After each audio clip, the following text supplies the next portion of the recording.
Hello मेरे dear साथियों, आप सबका बहुत बहुत स्वागत है आपके प्यारे से यूट्यूब चैनल गणेशाय वर्ल्ड में। और डियर साथियों, मैं हूं आपके साथ राहुल सर।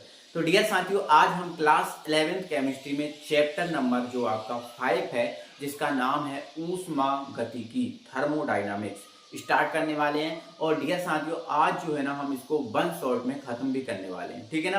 पूरा एनसीईआरटी बेस्ड है, बिल्कुल आपको टेंशन नहीं लेना। पूरा एनसीईआरटी बेस्ड जो है ना हम पूरा पढ़ेंगे और बनी शॉर्ट वीडियो में इसको कंप्लीट भी कर लेंगे, ठीक है ना।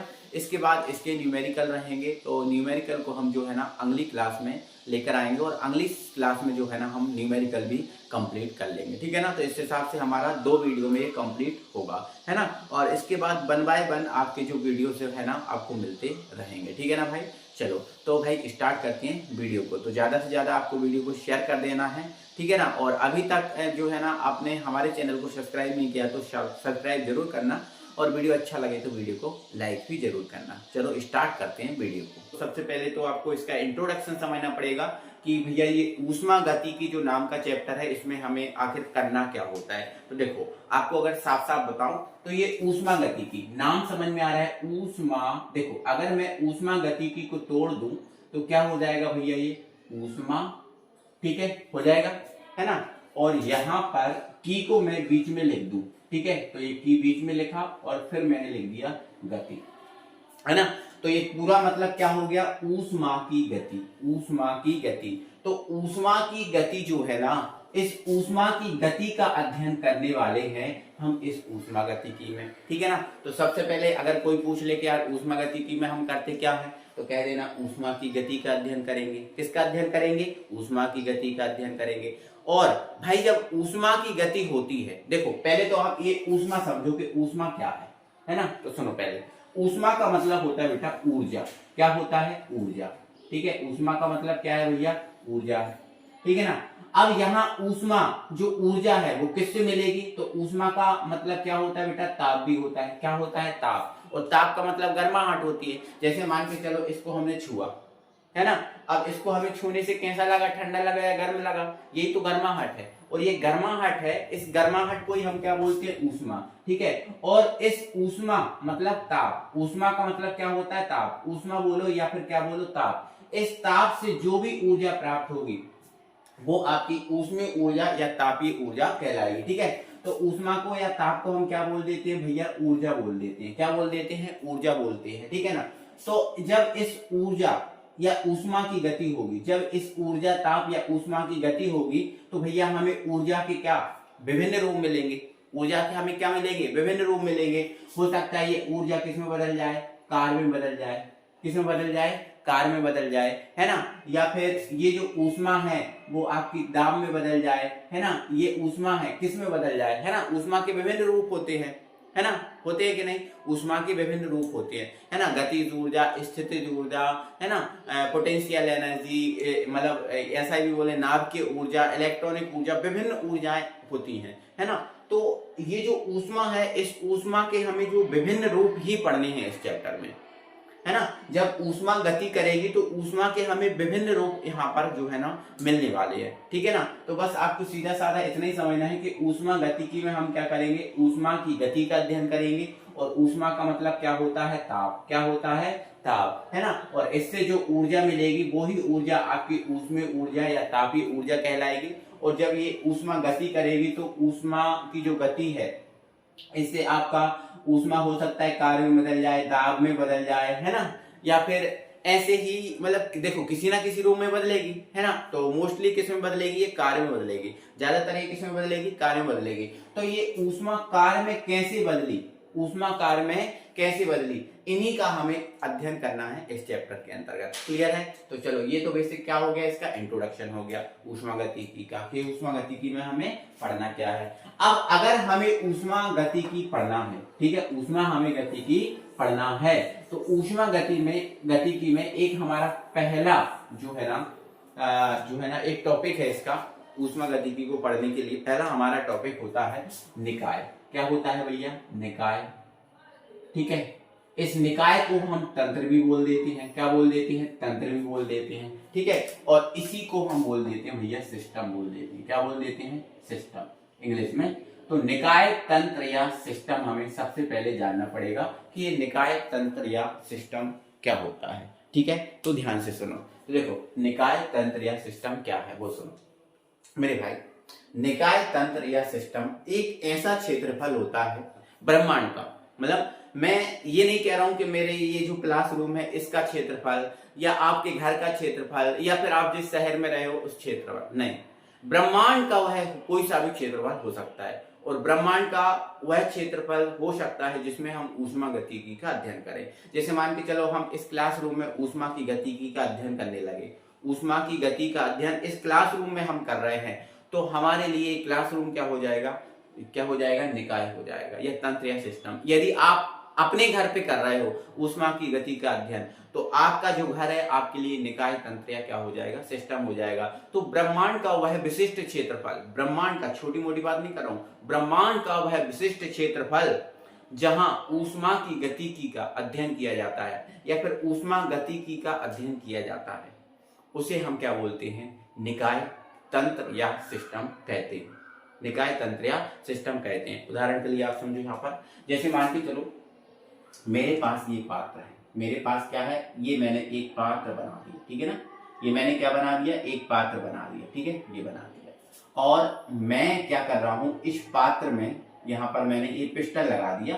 पिस्टन क्या होता है, पिस्टन के थ्रू बेटा हम दाब लगाते हैं, पिस्टन के थ्रू हम क्या लगाते हैं, दाब लगाते हैं। तो मैंने क्या बना दिया, ये एक निकाय बना दिया, ये मैंने क्या बना दिया, एक निकाय बना दिया, ठीक है। मतलब मैंने एक पात्र ले लिया और इस पात्र में मैं क्या कर रहा हूँ, ऊष्मा की गतिकी का अध्ययन कर रहा हूँ, ऊष्मा की गति का क्या कर रहा हूँ, इस पात्र में अध्ययन कर रहा हूँ। तो ये जो पात्र है, इस पात्र मेरे लिए क्या हो जाएगा, निकाय हो जाएगा, क्या हो जाएगा, निकाय हो जाएगा, है ना। तो मैं जिस पात्र में अध्ययन करूंगा ऊष्मा गतिकी का, वह पात्र भी मेरे लिए निकाय होगा। जहां पर अध्ययन करूंगा वो स्थान, वो जगह हमारे लिए क्या हो जाएगी, निकाय हो जाएगी, ठीक है ना। तो देखो साफ साफ लिखा है, ब्रह्मांड का वह विशेष क्षेत्रफल जहां ऊष्मा की गति का अध्ययन किया जाए उसे ऊष्मा गतिकी कहते हैं, ठीक है। तो ये निकाय हमारे लिए क्या हो गया भैया, ये जो हमारे लिए पात्र है हमारे लिए क्या हो गया, ये हमारे लिए क्या हो गया भैया, निकाय हो गया, ठीक है। लेकिन भैया निकाय से बाहर का क्षेत्रफल भी कुछ कहलाता है। जैसे ये निकाय है, ये तो इसका अंदर का ही तो निकाय हो गया,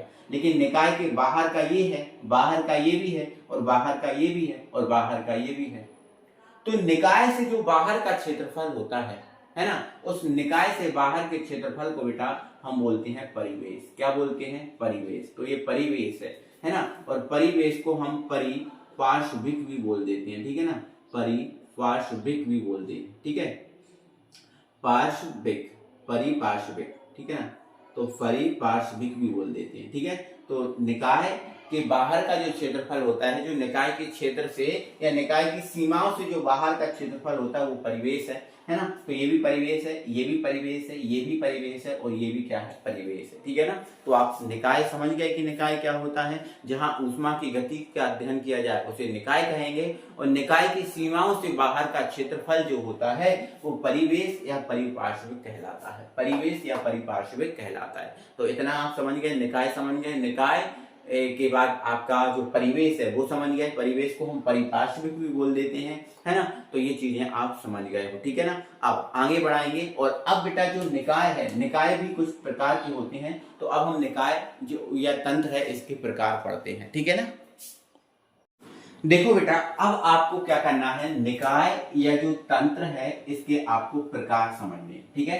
तो अगर मैं बात करूं निकाय या तंत्र के प्रकार की, तो निकाय या तंत्र 3 प्रकार के होते हैं। एक होता है खुला निकाय, एक होता है बंद निकाय, और एक होता है विलगित निकाय, ठीक है। निकाय या तंत्र के जो प्रकार की बात करें तो ये कितने प्रकार के हैं, 3, खुला निकाय, बंद निकाय और विलगित निकाय। इन तीनों बातों को अच्छे से समझना, ठीक है ना। चलो यहाँ पर देखो ऊर्जा को तो आप जानते हो, ऊर्जा मैंने आपको बताया अभी, है ना, ये ऊर्जा आप जानते हो। अब एक और पदार्थ है आपका द्रव्य। क्या होता है बेटा, द्रव्य। तो द्रव्य को जानते हो, तो द्रव्य का मतलब तो आप जानते हो पदार्थ होता है। क्या होता है, पदार्थ होता है, ये जानते हो कि नहीं। देखो मैं यहाँ पर द्रव की बात नहीं कर रहा हूँ, ये द्रव का मतलब क्या होता है, जो जिसमें बहने का गुण हो उसे द्रव कहते हैं। लेकिन मैं द्रव नहीं बोलूंगा, मैं बोलूंगा द्रव्य। क्या बोलूंगा, द्रव्य, ठीक है। और मैं यहाँ ऊर्जा से मतलब, है ना, तो ये तो आप जानते ही हो, ठीक है ना। चलो, तो यहाँ पर मैं बात करूंगा निकाय या तंत्र कितने टाइप के, 3। तो सबसे पहले एक खुला निकाय देखते हैं, ठीक है ना। खुला निकाय देखते हैं,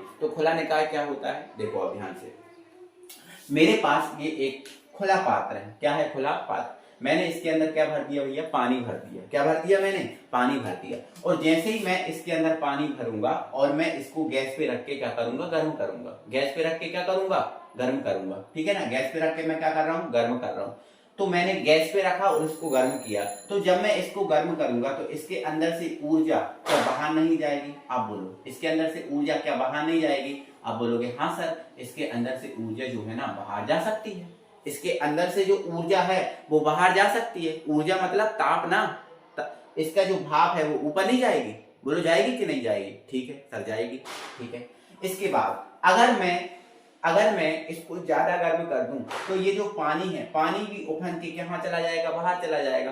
पानी यहाँ पर काय का काम कर रहा है, द्रव्य का काम कर रहा है। पानी यहाँ पर काय का काम कर रहा है, द्रव्य का काम कर रहा है। यहाँ पर जो भाप है, ये जो भाप है वो भाप यहाँ पर काय का काम कर रही है, ऊर्जा का काम कर रही है, ठीक है। भाप यहाँ पर ऊर्जा का काम कर रही है और जो पानी भरा हुआ है इसके अंदर वो काय का काम कर रहा है, द्रव्य का काम कर रहा है। किसका, द्रव्य का। तो बताओ, जैसे ही मैं इसको गर्म करूंगा तो आपका जो भाप है, या फिर मैं ऐसा बोलूं, आपका जो ऊर्जा है और जो आपका द्रव्य है वो क्या बाहर जा सकता है। आप बोलोगे हाँ सर जा सकता है, ठीक है।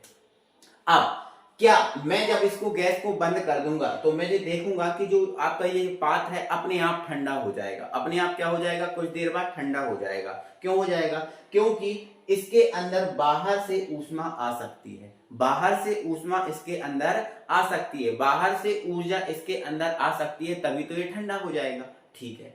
अच्छा, बाहर से कुछ पदार्थ इसके अंदर डालेंगे तो क्या इसके अंदर इन्वॉल्व हो जाएगा, क्या इसके अंदर पदार्थ मिल जाएगा। आप बोलोगे हाँ सर मिल सकता है। तो मतलब ये जो निकाय है वो एक ऐसा निकाय है, देखो ये तो निकाय है, क्या है ये, निकाय है। ये क्या है, निकाय है। और इसके बाहर का जो क्षेत्रफल है वो क्या है, परिवेश है। वो क्या है, परिवेश है। तो मतलब ये जो निकाय है वो ऐसा निकाय है जिसमें निकाय और परिवेश के मध्य, निकाय और परिवेश के मध्य ऊर्जा और द्रव्य दोनों का आदान प्रदान हो सकता है। बोलो हो सकता है कि नहीं। आप बोलोगे हाँ सर हो सकता है। तो ऐसा ही निकाय बेटा खुला निकाय कहलाता है ना। तो ऐसा निकाय जिसमें निकाय और परिवेश के मध्य ऊर्जा एवं द्रव्य दोनों का आदान प्रदान हो सकता है, उसे ही हम बोलते हैं खुला निकाय। क्या बोल देते हैं बेटा, खुला निकाय, उसको हम बोल देते हैं। क्लियर हुई बात, ठीक है। आ जाओ बंद निकाय पे बात आ जाओ, ठीक है। बंद निकाय पे मान लो भाई मेरे पास ये कुकर है, क्या है, कुकर है। और इस कुकर में मैं क्या बना रहा हूँ, चावल बना रहा हूँ। क्या बना रहा हूँ, चावल बना रहा हूँ, ठीक है ना, ठीक है, ओके। तो अब ये जो कुकर है वो तो बंद होता है ना, कुकर तो बंद होता है ना, तो ये जो है ना बंद है, ठीक है ना। चलो अब मैं जब इसको चावल बनाऊंगा तो चावल की सीटी आएगी, चावल की क्या आएगी, सीटी। और सीटी में से क्या आएगी बाहर, भाप आएगी। क्या आएगी बाहर, भाप आएगी। और इसके अलावा अगर मैं यहाँ पर इसको गैस पे रख के गर्म करूंगा तो इस पात्र को मैं यहाँ पकड़ूंगा या यहाँ पकड़ूंगा तो मुझे गर्म महसूस होगा, होगा कि नहीं होगा, ठीक है, गर्म महसूस होगा। मतलब ऊर्जा इसकी बाहर आ रही है, इसकी ऊर्जा जो है ना वो बाहर आ रही है। देखो ये जो पात्र है हमारे लिए किसका काम कर रहा है, निकाय का काम कर रहा है। क्या कर रहा है, निकाय का काम। और जो बाहर का क्षेत्रफल है ये किसका काम कर रहा है, परिवेश का काम कर रहा है। मतलब इसकी देखो जब सीटी आएगी तो इसकी ऊष्मा भाप के रूप में बाहर आएगी और इसके अलावा इसको मैं कहीं भी पकड़ूंगा मुझे गर्म महसूस होगा। मतलब इसकी जो ऊर्जा है वो तो परिवेश में आ रही है। परिवेश में क्या आ रही है, आ रही है, ठीक है ना। इसके बाद अगर मैं इस कुकर के जो पात्र है इसको मैं बंद कर दूंगा तो धीरे धीरे ये जो पात्र है वो ठंडा भी हो जाएगा कि नहीं, ठीक है। मतलब ऊर्जा बाहर आ रही है और ऊर्जा अंदर भी जा रही है। निकाय और परिवेश के मध्य ऊर्जा का आदान प्रदान हो रहा है ना, ठीक है। लेकिन आप मुझे बताओ, क्या मुझे इस पात्र को मैं कितना भी गर्म कर दूं, क्या इसके अंदर जो पानी भरा हुआ, द्रव भरा हुआ है, चावल भरा हुआ है, वो बाहर आएगा क्या। अब बोलोगे नहीं आएगा। मैं इसके अंदर कुछ डालूंगा तो क्या अंदर जा पाएगा। अब बोलोगे नहीं जा पाएगा। क्यों, क्योंकि पात्र तो बंद है, कुकर तो बंद है, खोलना नहीं है आपको कुकर, तो अंदर जा पाएगा, नहीं जा पाएगा ना, ठीक है। तो द्रव्य जो है, द्रव्य का आदान प्रदान नहीं होगा लेकिन ऊर्जा का आदान प्रदान होगा। और ऐसे ही निकाय को हम बंद निकाय बोलते हैं, ठीक है ना।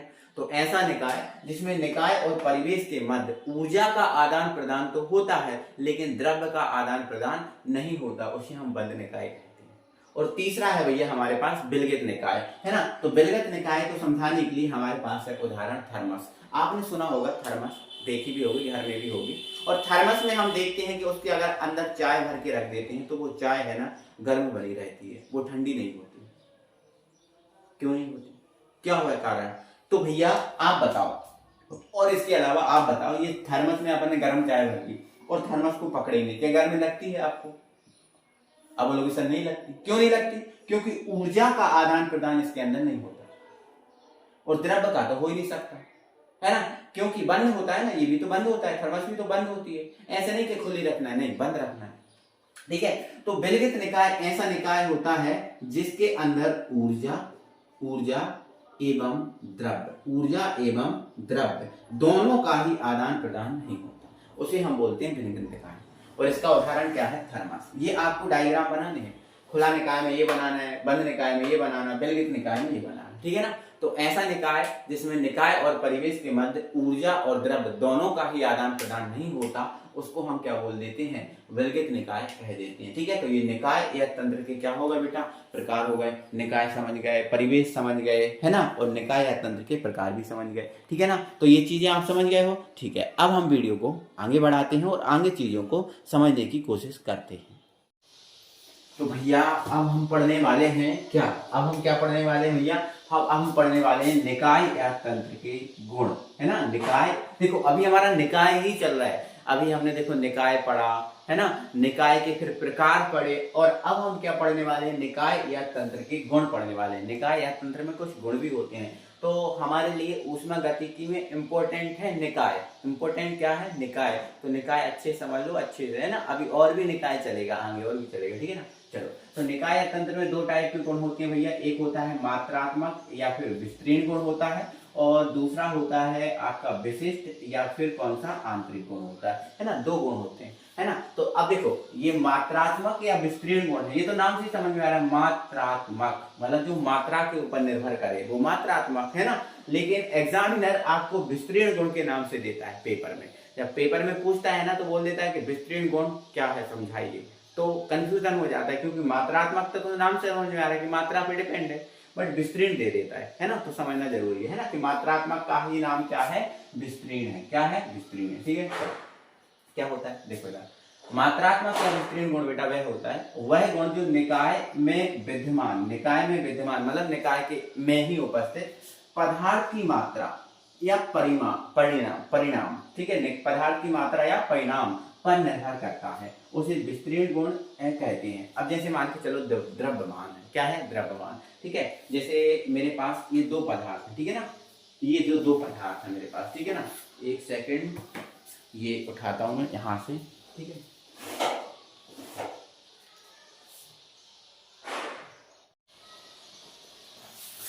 तो मैंने ये दो पदार्थ उठा लिए, ठीक है, एक ये है और ये है, ठीक है। अब मैं बोलूंगा, आप खुद देखो, जज करके बताओ किसका द्रव्यमान ज्यादा होगा। तो आप बोलोगे सर इसका द्रव्यमान ज्यादा होगा। क्यों होगा? क्योंकि इसमें ज्यादा पदार्थ है। और इसका द्रव्यमान कम क्यों है? क्योंकि इसमें कम पदार्थ। देखो साइज में तो ये बड़ा है, साइज में तो क्या है, ये बड़ा है, लेकिन इसमें पदार्थ की जो मात्रा है वो कम है, लेकिन इसमें पदार्थ की मात्रा है वो ज्यादा है ना। इसलिए इसका द्रव्यमान ज्यादा है और इसका द्रव्यमान कम है। इसका भार ज्यादा है, इसका भार क्या है? कम है ना।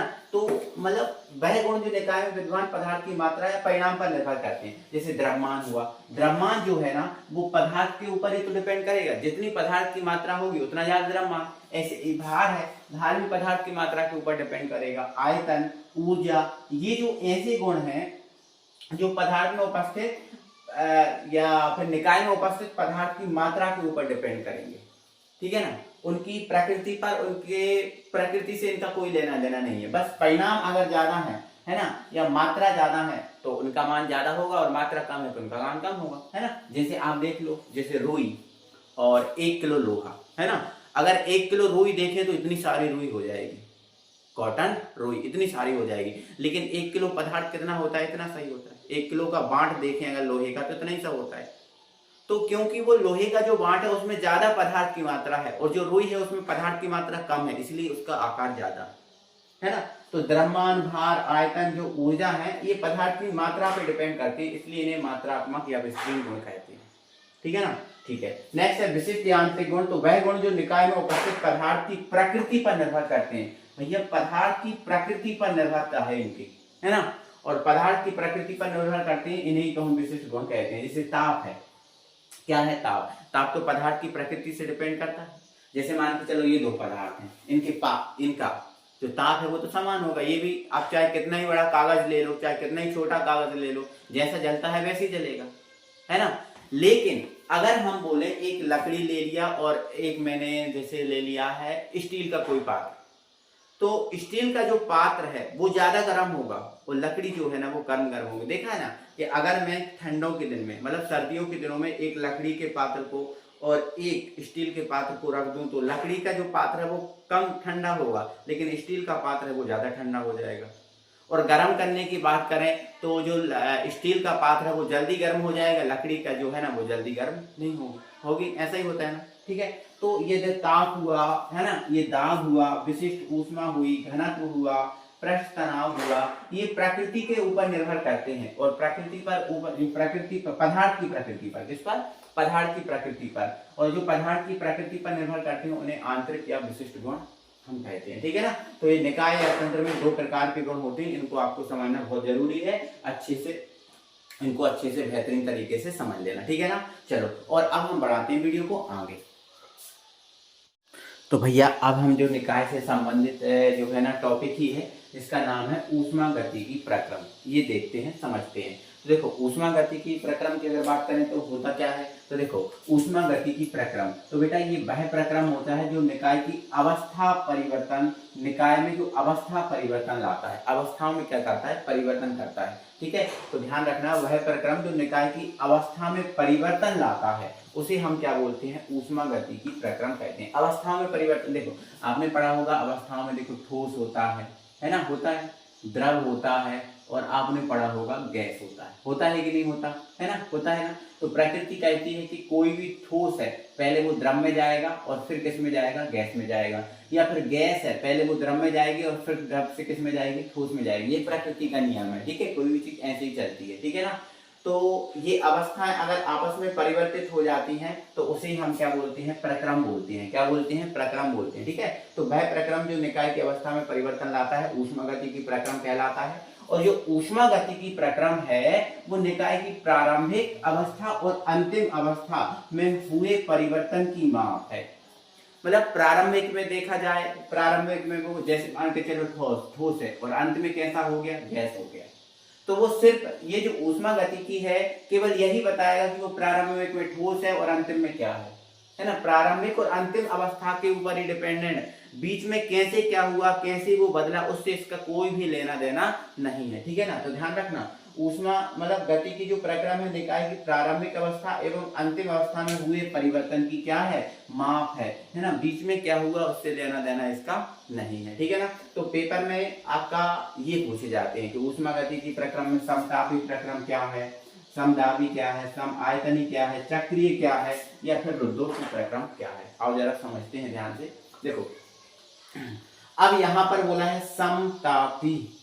समतापी मतलब समान ताप। समतापी नाम से ही समझ में आ रहा है, समतापी मतलब समान ताप, बोला ना, समान ताप। तो देखो ऐसा प्रक्रम जिसमें ताप समान होता है। देखो मैं जो शब्द बोल रहा हूं ये आपको अपनी कॉपी में लिखना है, समतापी हेडिंग डालना है और ये अपनी कॉपी में लिखना है। क्या लिखना है? देखो लिखा है समतापी प्रक्रम। तो ऐसा प्रक्रम जो समान ताप पर होता है, या फिर ऐसा बोल सकते हो, ऐसा प्रक्रम जिसमें ताप में कोई परिवर्तन नहीं होता। ताप में कोई परिवर्तन नहीं होता मतलब समान ताप पर हो रहा है ना। तो आप कैसे भी लिख सकते हो, कोई दिक्कत नहीं है, ठीक है। तो ऐसा प्रक्रम जो एक समान ताप पर संपन्न होता है आपका कहलाता है समतापी प्रक्रम। और इस प्रक्रम में ताप में कोई परिवर्तन नहीं होता, यही शब्द लिखना है, ठीक है। ऐसा प्रक्रम जो एक समान ताप पर संपन्न होता है समतापी प्रक्रम कहलाता है। इस प्रक्रम में ताप में परिवर्तन नहीं होता, ताप में परिवर्तन नहीं होता। अब ताप में परिवर्तन नहीं हो रहा, क्यों नहीं हो रहा? क्योंकि एक समान ताप पर संपन्न हो रहा है ना, ताप तो बदल ही नहीं रहे अपन, ताप तो समान है। ताप समान है तो ताप में परिवर्तन कैसे होगा? नहीं होगा ना। और जब ताप में परिवर्तन नहीं होगा तो डेल T बराबर क्या हो जाएगा, 0 हो जाएगा कि नहीं हो जाएगा। तो ध्यान रखना ये इस प्रक्रम की शर्त है। जब ये थ्योरी लिख लो उसके बाद डेल T बराबर 0 लिख के इसको डब्बा में बंद कर देना, है ना।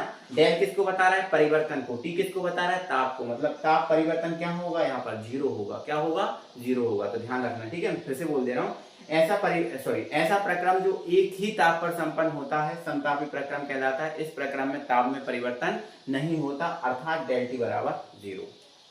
ठीक है, अब आप इसको खुद लिख सकते हो। अब ये समदाबी, ये तापी था तो दाबी है।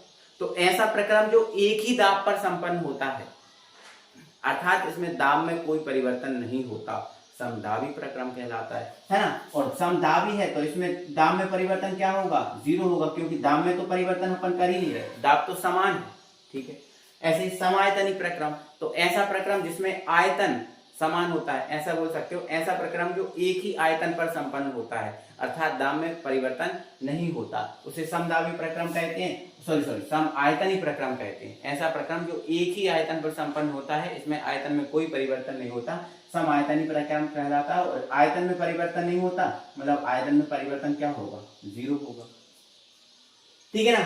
अब चक्रीय प्रक्रम आ जाओ, जरा चक्रीय को थोड़ा समझ लो। देखो, आप पता है जल नॉर्मली जल जो अपने घर में रखा था, जल ठोस में भी बदल जाता है। फ्रिज में रख दो, ठोस में बदल जाएगा। उसको गर्म करो, गैस में बदल जाएगा कि नहीं। तो जल जो है चाहे गैस में बदले चाहे ठोस में बदले, कहीं भी बदले, अंततः अगर देखोगे तो वो द्रव अवस्था में आ जाएगा। अंततः अगर देखोगे तो वो द्रव अवस्था में आ जाएगा, हो जाएगा ना। क्या देखो, जल की रिसाइकलिंग चल रही है, और जल की रिसाइकलिंग के थ्रू तो देखो जो हम वाष्पित कर रहे हैं, जो नदियों में जो गर्मियों में वाष्पित होता है, वही तो भाप बन के ऊपर उड़ जाता है और बरसात में नीचे आ जाता है। फिर गर्मी पड़ेगी, ऊपर चला जाएगा भाप बन के, फिर नीचे आ जाएगा। ये रिसाइकलिंग चल रही है ना। तो जल की, तो जल क्या होता है, विभिन्न अवस्थाओं से गुजरने के बाद अपनी मूल अवस्था में वापस आ जाता है कि नहीं आता, आ जाता है ना। तो चक्रीय प्रक्रम बेटा ऐसा ही प्रक्रम है जो विभिन्न अवस्थाओं से गुजरने के बाद अपनी मूल अवस्था में वापस आ जाता है, उसे अपन क्या बोल देते हैं, चक्रीय प्रक्रम। तो ऐसा प्रक्रम जो विभिन्न अवस्थाओं में गुजरने से ऐसा प्रक्रम जो विभिन्न अवस्थाओं से गुजरने के बाद अपनी प्रारंभिक अवस्था में वापस आ जाता है। फिर से बोल रहा हूं, ऐसा प्रक्रम जो विभिन्न अवस्थाओं से गुजरने के बाद अपनी प्रारंभिक अवस्था में वापस आ जाता है, उसे हम चक्रीय प्रक्रम बोलते हैं। और ये प्रारंभिक अवस्था में वापस आ कैसे गया, कारण क्या रहा कि जो प्रारंभिक अवस्था में वापस आ गया, मतलब इसके पास इतनी ऊर्जा है, ऊर्जा में इसकी कोई परिवर्तन नहीं हुआ, तब तो ये वापस आ गया कि नहीं। मतलब ये जो चक्रीय प्रक्रम है, इस चक्रीय प्रक्रम में जो ऊर्जा में परिवर्तन है, वो ऊर्जा में परिवर्तन आपका क्या होता है, 0 होता है ना। ऊर्जा को हम डेल ई से व्यक्त करते हैं, या फिर हम किससे व्यक्त करते हैं, डेल यू से व्यक्त करते हैं, है ना। तो इसमें जो है ना ऊर्जा में कोई परिवर्तन नहीं होता, तब तो वो अपनी अवस्था में क्या हो जाता है, वापस आ जाता है। तो ये ध्यान रखना, ठीक है। ऊर्जा को हम एंथैल्पी बोल सकते हैं, तो डेल एच बराबर 0 यहाँ पर लिखा जा सकता है, कोई दिक्कत नहीं है, ठीक है ना। तो ये हो गया आपका चक्रीय प्रक्रम, ठीक है। अब अगला आपका आता है रुद्धोष्म प्रक्रम, और रुद्धोष्म प्रक्रम विलगित निकाय की तरह काम करता है। अपन ने विलगित निकाय पढ़ा है ना, विलगित निकाय, है ना, हाँ, तो वही है। तो ऐसा प्रक्रम जिसमें निकाय और परिवेश के, मतलब ये जो प्रक्रम है, ऐसा प्रक्रम है जिसमें निकाय और परिवेश के मध्य ऊर्जा का आदान प्रदान नहीं होता, मतलब ये विलगित निकाय की तरह काम करता है। तो ऐसा प्रक्रम जिसमें निकाय और परिवेश के मध्य ऊर्जा का आदान प्रदान नहीं होता, मतलब ऊर्जा में कोई परिवर्तन नहीं होता, उसे हम बोलते हैं रुद्धोष्म निकाय, ठीक है। ध्यान रखना, रुद्धोष्म प्रक्रम बोलते हैं, रुद्धोष्म प्रक्रम। तो ध्यान रखना, ऐसा प्रक्रम जिसमें निकाय और परिवेश के मध्य ऊर्जा का आदान प्रदान नहीं होता, उसे रुद्धोष्म प्रक्रम कहते हैं। और जब ऊर्जा का आदान प्रदान नहीं होता तो ऊर्जा में परिवर्तन क्या होगा, शून्य होगा, मतलब ऊर्जा में कोई परिवर्तन नहीं होने वाला, ऊर्जा में कोई परिवर्तन नहीं होने वाला, ये बात याद रखना है आपको, ठीक है ना। ऐसा प्रक्रम जिसमें निकाय और परिवेश के मध्य ऊर्जा, मतलब ऊष्मा ही बोलते हैं ना, ऊर्जा मतलब ऊष्मा ही है, ठीक है। तो अब ऊष्मा को हम किससे व्यक्त करते हैं, क्यू से। ये क्या रहता है, क्यू ऊष्मा से ऊष्मा को व्यक्त करते हैं, है ना। तो ध्यान रखना ये संकेत कि ऊष्मा को हम किससे व्यक्त करते हैं, क्यू, और डेल क्या है, परिवर्तन, तो डेल क्यू बराबर 0, क्योंकि ऊष्मा में परिवर्तन यहाँ पर कोई नहीं रहा, ठीक है। ये बात हो गई। तो ये ऊष्मा गति की प्रक्रम है जो आपने पढ़े थे। क्लियर है? तो ये 5 टाइप की ऊष्मा गति की प्रक्रम मुझे उम्मीद है कि आपने समझ लिए होंगे और आप अपनी कॉपी में लिख भी रहे होंगे। ठीक है, और इनको अपनी कॉपी में लिखते ही चलना है, अपने परफेक्ट जो है ना नोट्स जो है ना वो बनाते चलना है। ठीक है ना? चलो, इसके बाद हम आगे बढ़ेंगे और आगे चीजों को देखेंगे। हाँ, तो आज का हमारा टॉपिक है भैया सबसे पहला अवस्था फलन। ये अवस्था फलन क्या है? तो अगर मैं आपको बताऊं बेटा कि जो अवस्था फलन है ये एक गुण है। क्या है? ये गुण है। जो अवस्था फलन है ना मेरे डियर साथियों, वो ये क्या है? गुण है। ठीक है साहब, गुण है। तो कौन सा गुण है? तो यहां ध्यान से सुनो। अवस्था फलन किसी निकाय का वह गुणधर्म है। कौन सा गुणधर्म है? वह गुणधर्म है जिसका मान निकाय की प्रत्येक अवस्था में निश्चित होता है। मतलब अवस्था फलन गुण है, लेकिन ऐसा गुण है जिसका मान निकाय की प्रत्येक अवस्था में, प्रत्येक अवस्था से मतलब चाहे वो अवस्था ठोस हो, चाहे वो अवस्था द्रव हो, और चाहे वो अवस्था कैसी हो? गैस हो। ठोस हो, द्रव हो या गैस हो, प्रत्येक अवस्था में जिसका मान, प्रत्येक अवस्था में जिसका मान क्या होता है? निश्चित होता है। उस गुण को ही हम क्या कहेंगे? अवस्था फलन कहेंगे। ठीक है ना? और यह इस बात पर निर्भर नहीं करता कि निकाय की यह अवस्था कैसे प्राप्त हुई है। मतलब ऐसे नहीं होगा जैसे मान के चलो ये ठोस से किस में बदल गया? गैस में बदल गया। ठोस से किस में बदल गया? गैस में बदल गया। तो ठोस से गैस में बदला, ये कैसे बदला? इससे इसका लेना देना कुछ नहीं है। बस ये तो प्रारंभिक और अंतिम अवस्था के ऊपर निर्भरता है इसकी। प्रारंभिक और अंतिम अवस्था के ऊपर निर्भर करेगा, है ना? ये कैसे हुआ, क्या हुआ, उससे इसका कोई लेना देना नहीं है। मतलब ये जो अवस्था फलन है वो जो है ना पथ पर निर्भर नहीं करता। किस पर निर्भर नहीं करता? पथ पर निर्भर नहीं करता। देखो ये बात यहाँ भी लिखी है कि अवस्था फलन निकाय की प्रारंभिक अवस्था अंतिम अवस्था से ज्ञात किया जाता है। प्रारंभिक अवस्था और अंतिम अवस्था इससे ज्ञात किया जाएगा। यह निकाय के पथ पर निर्भर नहीं करता। तो ये ऑब्जेक्ट में आता है ना, कि कौन निकाय के पथ पर निर्भर नहीं करता? तो अवस्था फलन निकाय के पथ पर निर्भर नहीं करता। ठीक है ना? ओके, है ना? तो ये बात समझ गए। ठीक है, अब इसमें अवस्था फलन में आता कौन कौन है? तो देखो ताप आता है। जो ताप है वो एक अवस्था फलन है ना? ये अब प्रत्येक अवस्था में कैसा होता है? निश्चित होता है ताप, है ना? गैस का जो है ना अलग ताप होगा, द्रव का अलग होगा, ठोस का अलग होगा। प्रत्येक अवस्था में जो ताप है वो निश्चित होता है। ऐसे ही दाब, है ना? प्रत्येक अवस्था में दाब कैसा होगा? निश्चित होता है। ऐसा नहीं है कि जो ठोस का दाब है वही द्रव का है वही गैस का, नहीं। ठोस का दाब जो है ना वो अलग होगा, द्रव का दाब अलग होगा, गैस का दाब अलग होगा। प्रत्येक अवस्था में कैसा होगा? निश्चित होता है ना? है ना? बिल्कुल प्रत्येक अवस्था में कैसा होता है? निश्चित होता है ना? बदलता नहीं है। ठोस का जैसे फिक्स कर दिया कि ठोस का इतना दाब है तो उतना ही रहेगा, चाहे वो कोई सा भी ठोस हो। द्रव का दाब इतना है तो इतना ही रहेगा, चाहे वो कोई सा भी द्रव हो, है ना? तो इस बात को आपको बहुत अच्छे से ध्यान रखना है कि ये प्रत्येक अवस्था के लिए कैसा होता है? निश्चित होता है। ठीक है, तो इसमें आता कौन है? ताप हुआ, दाब हुआ, आयतन हुआ, है ना?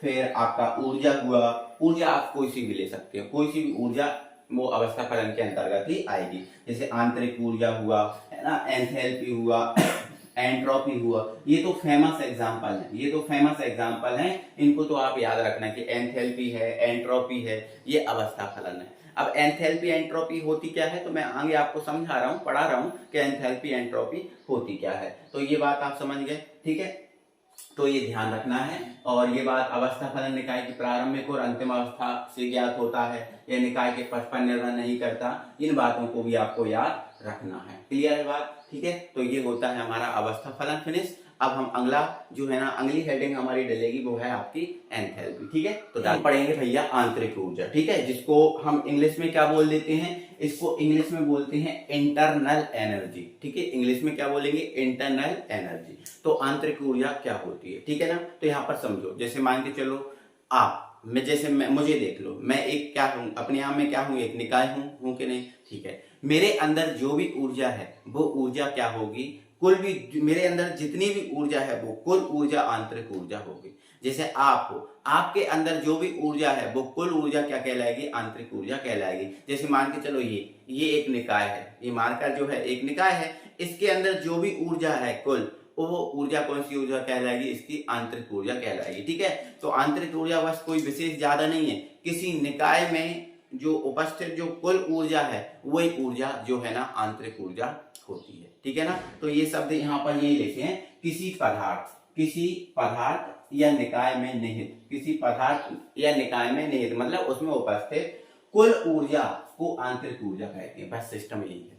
कोई भी निकाय, दुनिया का कोई सा भी निकाय है हो, उस निकाय में जो ऊर्जा होगी, उस निकाय में जो कुल ऊर्जा होगी, वही कुल ऊर्जा क्या कहलाएगी? आंतरिक ऊर्जा कहलाएगी। और इसको हम ई या फिर यू से व्यक्त करते हैं, ई से या फिर यू से व्यक्त करते हैं, ठीक है, आंतरिक ऊर्जा को, इंटरनल एनर्जी को, ठीक है ना।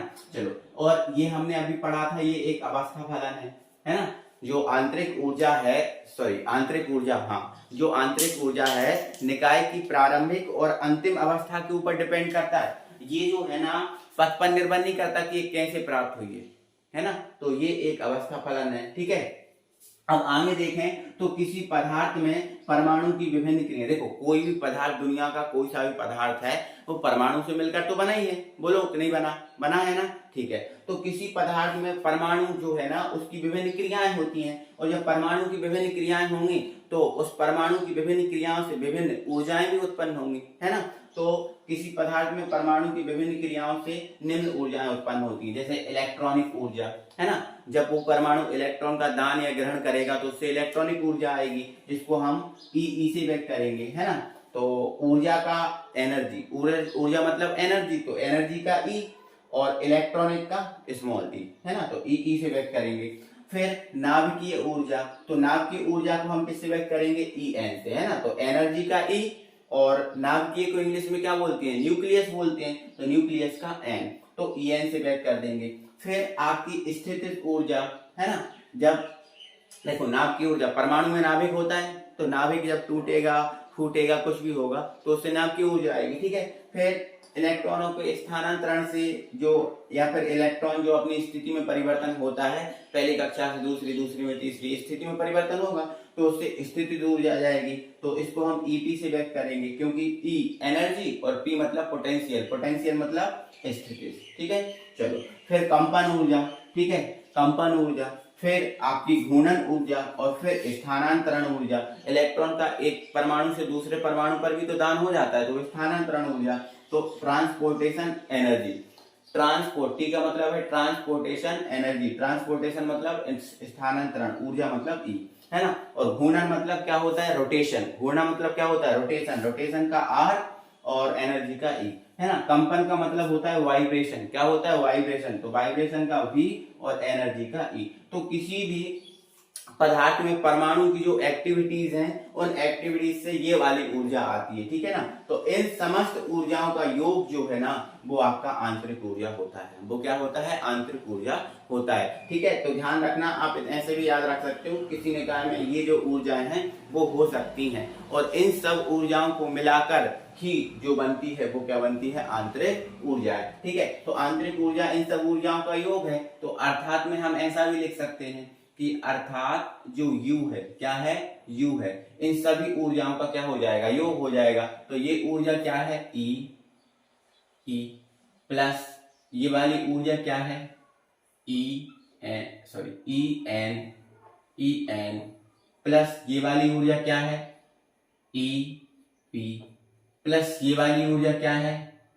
EV प्लस ये वाली ऊर्जा क्या है? ER प्लस ये वाली ऊर्जा क्या है?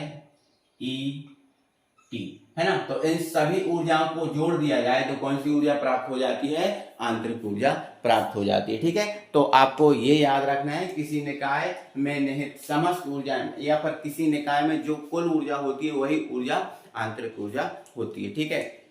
और ये लिखा हुआ है अपनी कॉपी में, इसको लिखना है, ठीक है। और ये भी याद रखना है कि आंतरिक ऊर्जा को हम ई या फिर यू से व्यक्त करते हैं, और ये कौन सा फलन है? ये एक अवस्था फलन है। ये बातें क्लियर हो गई, ठीक है। चलो, तो अब हम अगला टॉपिक देखते हैं। बस इन चीजों को आपको समझना है, आपके माइंड में डालना है कि ये चीज है क्या, और जब ये आप जान जाओगे कि यार ये चीज ये है, ये चीज ये है, तो फिर धीरे धीरे आपसे जो है ना इससे संबंधित जो चीजें हैं वो भी आपसे बनने लगेंगी, ठीक है ना। तो अभी तो जानो, अभी 11th है, आपको सिखाने के लिए कि भैया ये कैसे हो रहा है, ये है क्या, पहले आप ये जान लो, तब तो आप कर पाओगे कि यार ये कैसे होता है, ठीक है ना। चलो, अब आगे बढ़ाते हैं हम वीडियो को। अपनी कॉपी में हेडिंग डालना है एंथैल्पी, ठीक है ना। देखो एंथैल्पी, ठीक है, कॉपी में क्या डाल दोगे? Heading enthalpy. अब यहाँ ध्यान समझना, अभी हमने इससे पहले पढ़ा आंतरिक ऊर्जा, और अब हम पढ़ रहे हैं एंथैल्पी। लेकिन अगर मैं बोलूं कि मोटा मोटा कि एंथैल्पी और जो आंतरिक ऊर्जा है वो लगभग एक जैसी होती है। जो एंथैल्पी होती है वही आंतरिक ऊर्जा होती है, लेकिन ये बिल्कुल सेम तो नहीं है, बिल्कुल सेम तो नहीं है, बिल्कुल एक जैसी तो नहीं है, थोड़ा सा अंतर है, माइनर सा अंतर है। देखो माइनर सा अंतर ये है, ये जो एंथैल्पी है वो स्थिर दाब पर आती है। किस पर आती है? स्थिर दाब पर। लेकिन आंतरिक ऊर्जा में दाब का कोई महत्व यहाँ पर नहीं होता है ना। इस आंतरिक ऊर्जा सिर्फ ये कहती है किसी निकाय में उपस्थित समस्त ऊर्जाएं जो है ना, या जो कुल ऊर्जा होती है वो आंतरिक ऊर्जा होती है ना। लेकिन जो एंथैल्पी है वो कहती है स्थिर दाब पर। कौन से दाब पर? स्थिर दाब पर किसी निकाय में अंतर्निहित, किसी स्थिर दाब पर किसी निकाय में अंतर्निहित कुल ऊर्जा को एंथैल्पी कहते हैं। कौन सी दाब पर? स्थिर दाब पर। यहां पर दाब का महत्व है। अगर दाब स्थिर है, अगर स्थिर दाब पर अगर ऊर्जा का मापन कर रहे हो तो वो आपको क्या मिलेगी? एंथैल्पी मिलेगी। लेकिन अगर दाब का महत्व नहीं दे रहे हो और किसी निकाय में ऊर्जा को आप देख रहे हो तो वो ऊर्जा आपकी आंतरिक ऊर्जा होगी। ठीक है ना।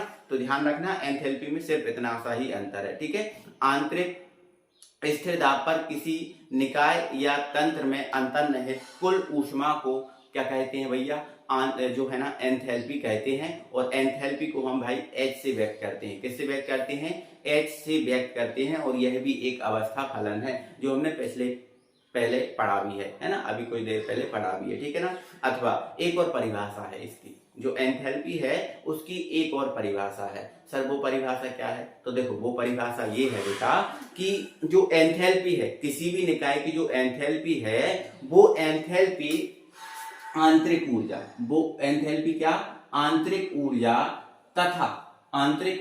तथा दाब आयतन। देखो ये दाब है और ये क्या है? आयतन है। P मतलब दाब, D मतलब क्या होता है? आयतन। तो आंतरिक ऊर्जा तथा दाब आयतन ऊर्जा के गुणनफल, देखो ये डॉट है मतलब क्या है? गुणनफल है। गुणनफल का योग जो है ना वो क्या कहलाता है? एंथैल्पी कहलाता है। क्या कहलाता है? एंथैल्पी कहलाता है। इस बात को आपको याद रखना है। ठीक है। अथवा करके मैंने दूसरी परिभाषा भी आपको समझा दी। ठीक है ना। ठीक है। तो ध्यान रखना, आपको पेपर में अगर लिखना है तो पेपर में या तो ऊपर वाली परिभाषा लिखते हैं ना, या तो नीचे वाली परिभाषा लिखते हैं ना। ठीक है ना। तो ध्यान रखना है ना। तो किसी निकाय की जो एंथैल्पी है वो आंतरिक ऊर्जा तथा दाब आयतन ऊर्जा के गुणनफल का योग होती है। इसे H से व्यक्त करते हैं। ये अपन बातें पहले से समझ गए। ठीक है ना। तो एंथैल्पी का अगर फॉर्मूला बनाए तो यही बनेगा। आप देखो खुद बोलो, देखो शब्द लिखे हैं ना, आंतरिक ऊर्जा तथा दाब आयतन ऊर्जा के गुणनफल का योग क्या कहलाता है? एंथैल्पी कहलाता है। ये लिखा हुआ है। ठीक है। अब जहां करके हम ये बातें बता देते हैं, जहां जो U है वो क्या है? आंतरिक ऊर्जा। अभी हमने पढ़ा U क्या है? आंतरिक ऊर्जा। यहां लिख दे रहा हूं। ठीक है। यहां लिख दे रहा हूं, ये जगह है जहां U बराबर क्या है? आंतरिक ऊर्जा। आंतरिक ऊर्जा है। ठीक है। अब P क्या है? तो P है दाब, और V क्या है? तो V क्या है? आयतन है। V क्या है? आयतन है। ठीक है ना। तो बस माइनर सा अंतर है कि ये स्थिर दाब पर निकाली जाती है। ठीक है ना। ये समझ गए। ठीक है। अब मैं आपको थोड़ा सा जो एंथैल्पी परिवर्तन है, इस एंथैल्पी परिवर्तन का भी सूत्र बता देता हूं। जो एंथैल्पी, देखो एंथैल्पी का सूत्र, अभी कोई कभी भी आज के बाद कभी भी कोई एंथैल्पी का सूत्र पूछे तो एंथैल्पी का सूत्र बता देना, H बराबर U प्लस PV। H बराबर U प्लस PV, ये बता देना। ठीक है ना। अब मैं एंथैल्पी जो है ना, आप अपनी कॉपी में भी हेडिंग डाल देना, एंथैल्पी परिवर्तन के लिए एक व्यंजक बता दे रहा हूं। ठीक है। किसके लिए? एंथैल्पी परिवर्तन के लिए। ठीक है ना। चलो ध्यान से समझो भाई। मान के चलो मेरे भाई, ये मेरे पास एक निकाय है। मेरे पास ये क्या है? एक निकाय है। ठीक है। ये मेरे पास क्या है? एक निकाय है। ठीक है ना। समझना ध्यान से। मान लो मेरे पास क्या है? ये कोई निकाय है। ठीक है। ओके। अब ये जो निकाय है, इस निकाय की प्रारंभिक अवस्था की बात कर रहा हूं। किसकी बात कर रहा हूं? प्रारंभिक अवस्था की बात कर रहा हूं। इस निकाय की प्रारंभिक अवस्था जो है, इस प्रारंभिक अवस्था में इस निकाय की जो है ना आंतरिक ऊर्जा U1। आंतरिक ऊर्जा क्या है? एक सेकेंड, एक मान लेता हूं ये मेरे पास क्या है? निकाय। और इस निकाय का स्थिर दाब P पर, दाब क्या है? स्थिर है। दाब क्या है भैया? स्थिर है, दाब क्या है, स्थिर है ना। तो माना किसी निकाय के स्थिर दाब पर एंथैल्पी H1 है, आंतरिक ऊर्जा U1 है और आयतन क्या है, V1 है। मान लिया मैंने ये कोई निकाय है और इस निकाय का स्थिर दाब पर, इस निकाय का स्थिर दाब पर एंथैल्पी क्या है, H1, आंतरिक ऊर्जा क्या है, U1 और आयतन क्या है, V1। क्लियर है, ये मान लिया मैंने।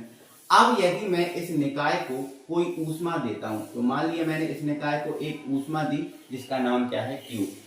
ऊष्मा दी जिसका नाम क्या है, Q। ऊष्मा को हम Q से व्यक्त करते हैं, ठीक है। तो देखो प्रारंभिक अवस्था में इस निकाय की एंथैल्पी H1 थी, आंतरिक ऊर्जा U1 थी और आयतन V1 था।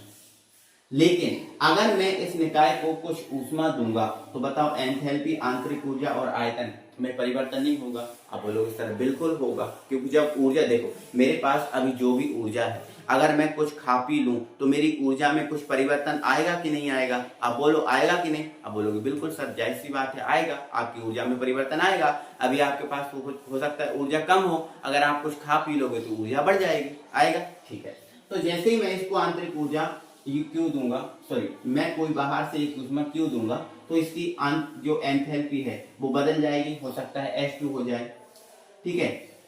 और जो आंतरिक ऊर्जा है वो भी बदल जाएगी, हो सकता है U2 हो जाए, और आयतन है वो भी बदल जाएगा, हो सकता है क्या हो जाए, V2 हो जाए। बदल जाएगा कि नहीं सर, ठीक है। आप बोलोगे सर बिल्कुल बदल जाएगा। तो ये डायग्राम साइड बनाना और एक यहाँ पर थ्योरी लिख देना। माना स्थिर दाब P पर, माना स्थिर दाब P पर किसी निकाय की प्रारंभिक अवस्था में एंथैल्पी H1, आंतरिक ऊर्जा U1 और आयतन V1 है, ये लिख देना, ठीक है। जब इस निकाय को बाहर से कोई ऊष्मा Q दी जाती है तब इस निकाय की एंथैल्पी H2, आंतरिक ऊर्जा U2 एवं आयतन V2 हो जाता है। क्लियर है, ठीक है, इतना आप कर लोगे, ठीक है। तब एक थोड़ी लिख देना, तब प्रारंभिक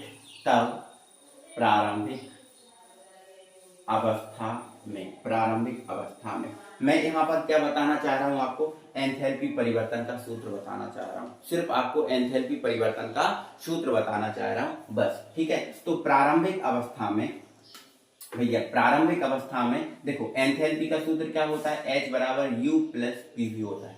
एंथैल्पी का यही सूत्र होता है कि नहीं, H बराबर U प्लस PV होता है कि नहीं, ठीक है। तो प्रारंभिक अवस्था में अगर इस सूत्र को अप्लाई करें तो प्रारंभिक अवस्था में H की जगह क्या है, H1, U की जगह क्या है, U1, है ना, P तो स्थिर है, V की जगह क्या है, V1 है। तो प्रारंभिक अवस्था में ये क्या हो जाएगा, ये हो जाएगा H1 बराबर U1 प्लस P तो स्थिर है ना, P तो देखो स्थिर रखा है, V की जगह क्या हो जाएगा, V1 हो जाएगा कि नहीं, ठीक है। इसको दे देना समीकरण नंबर 1, ठीक। तथा अंतिम अवस्था में, ठीक है, अंतिम अवस्था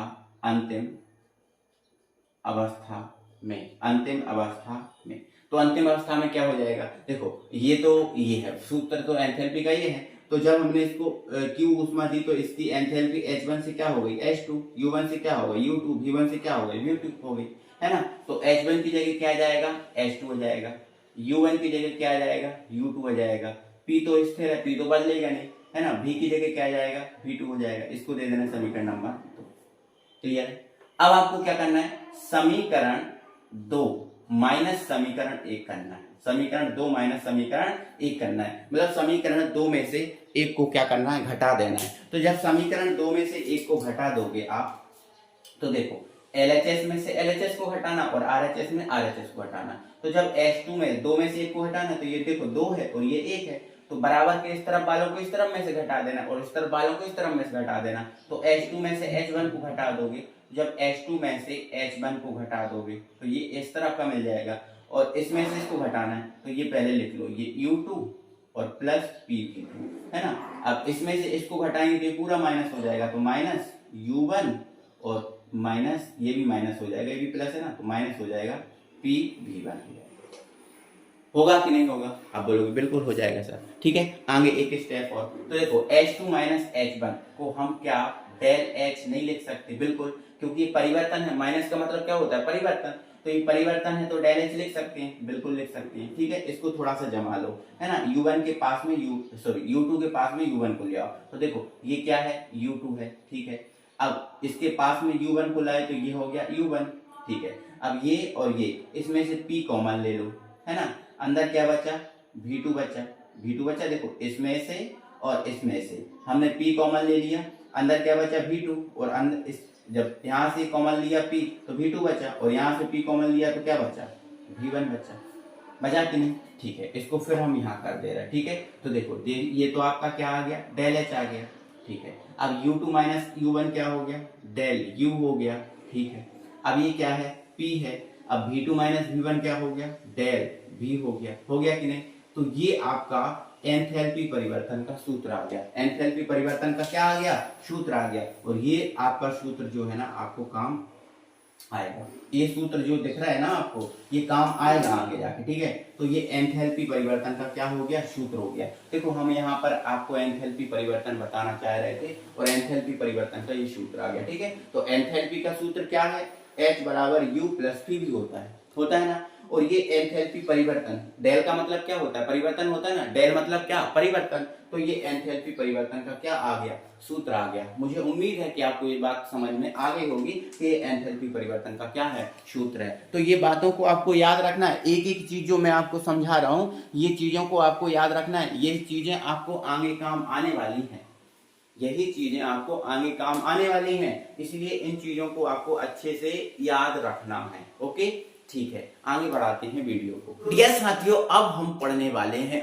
ऊष्मा गतिकी का जो है ना प्रथम नियम, मोस्ट मोस्ट मोस्ट आईएमपी है ना। ऊष्मा गतिकी का अगर आप प्रथम नियम कर पाओगे, कर लोगे, इसके बाद वाले जो व्यंजक हैं तभी बनेंगे। और अगर ऊष्मा गतिकी का नियम नहीं आता तो फिर बाद वाले व्यंजक आपसे नहीं बनने वाले, ठीक है। तो अच्छे से समझना, बहुत अच्छे से ध्यान पूर्वक अच्छे से समझना, और फिर बाद वाले व्यंजक है ना हम अच्छे धमाकेदार तरीके से करते हैं, ठीक है। चलो डाल दो तो अपनी कॉपी में हेडिंग ऊष्मा गतिकी का प्रथम नियम, ठीक है ना। सबसे पहले मैं आपको बता देता हूं बेटा, ये जो नियम है ऊर्जा संरक्षण के नियम पर काम कर रहा है। किस पर काम कर रहा है, ऊर्जा संरक्षण के नियम पर काम करता है ये जो नियम, इसीलिए हम इसको ऊर्जा का नियम भी बोलते हैं, ठीक है ना। तो ध्यान रखना, जो ऊष्मा गतिकी का प्रथम नियम है इसे ऊर्जा का नियम भी बोला जाता है। क्यों, क्योंकि ये ऊर्जा संरक्षण के नियम पर काम करता है।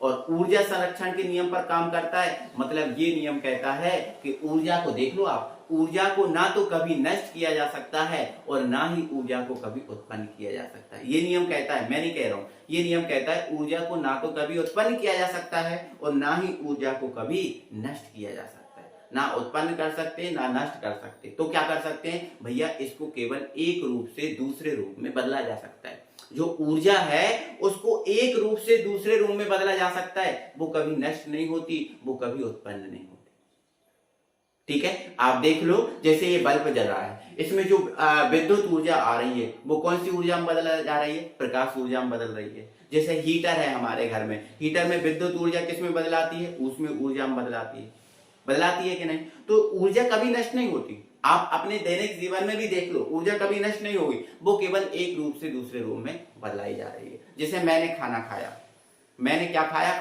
खाना से मुझे जो ऊर्जा मिली वो मैं आपको पढ़ाने में लगा रहा हूं, ये कार्य ही तो है।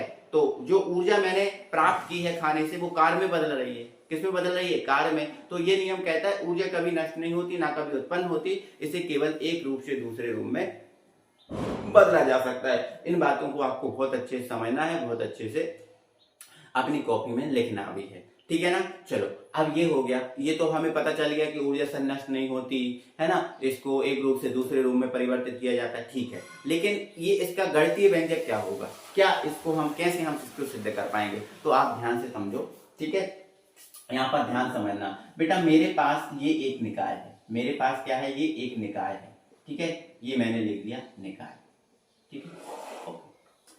अब ये जो मेरे पास निकाय है, मान लेता हूं इस निकाय की जो प्रारंभिक अवस्था है, इस प्रारंभिक अवस्था में इस निकाय की जो आंतरिक ऊर्जा है वो आपकी U1 क्या है, U1 है। क्लियर है सर।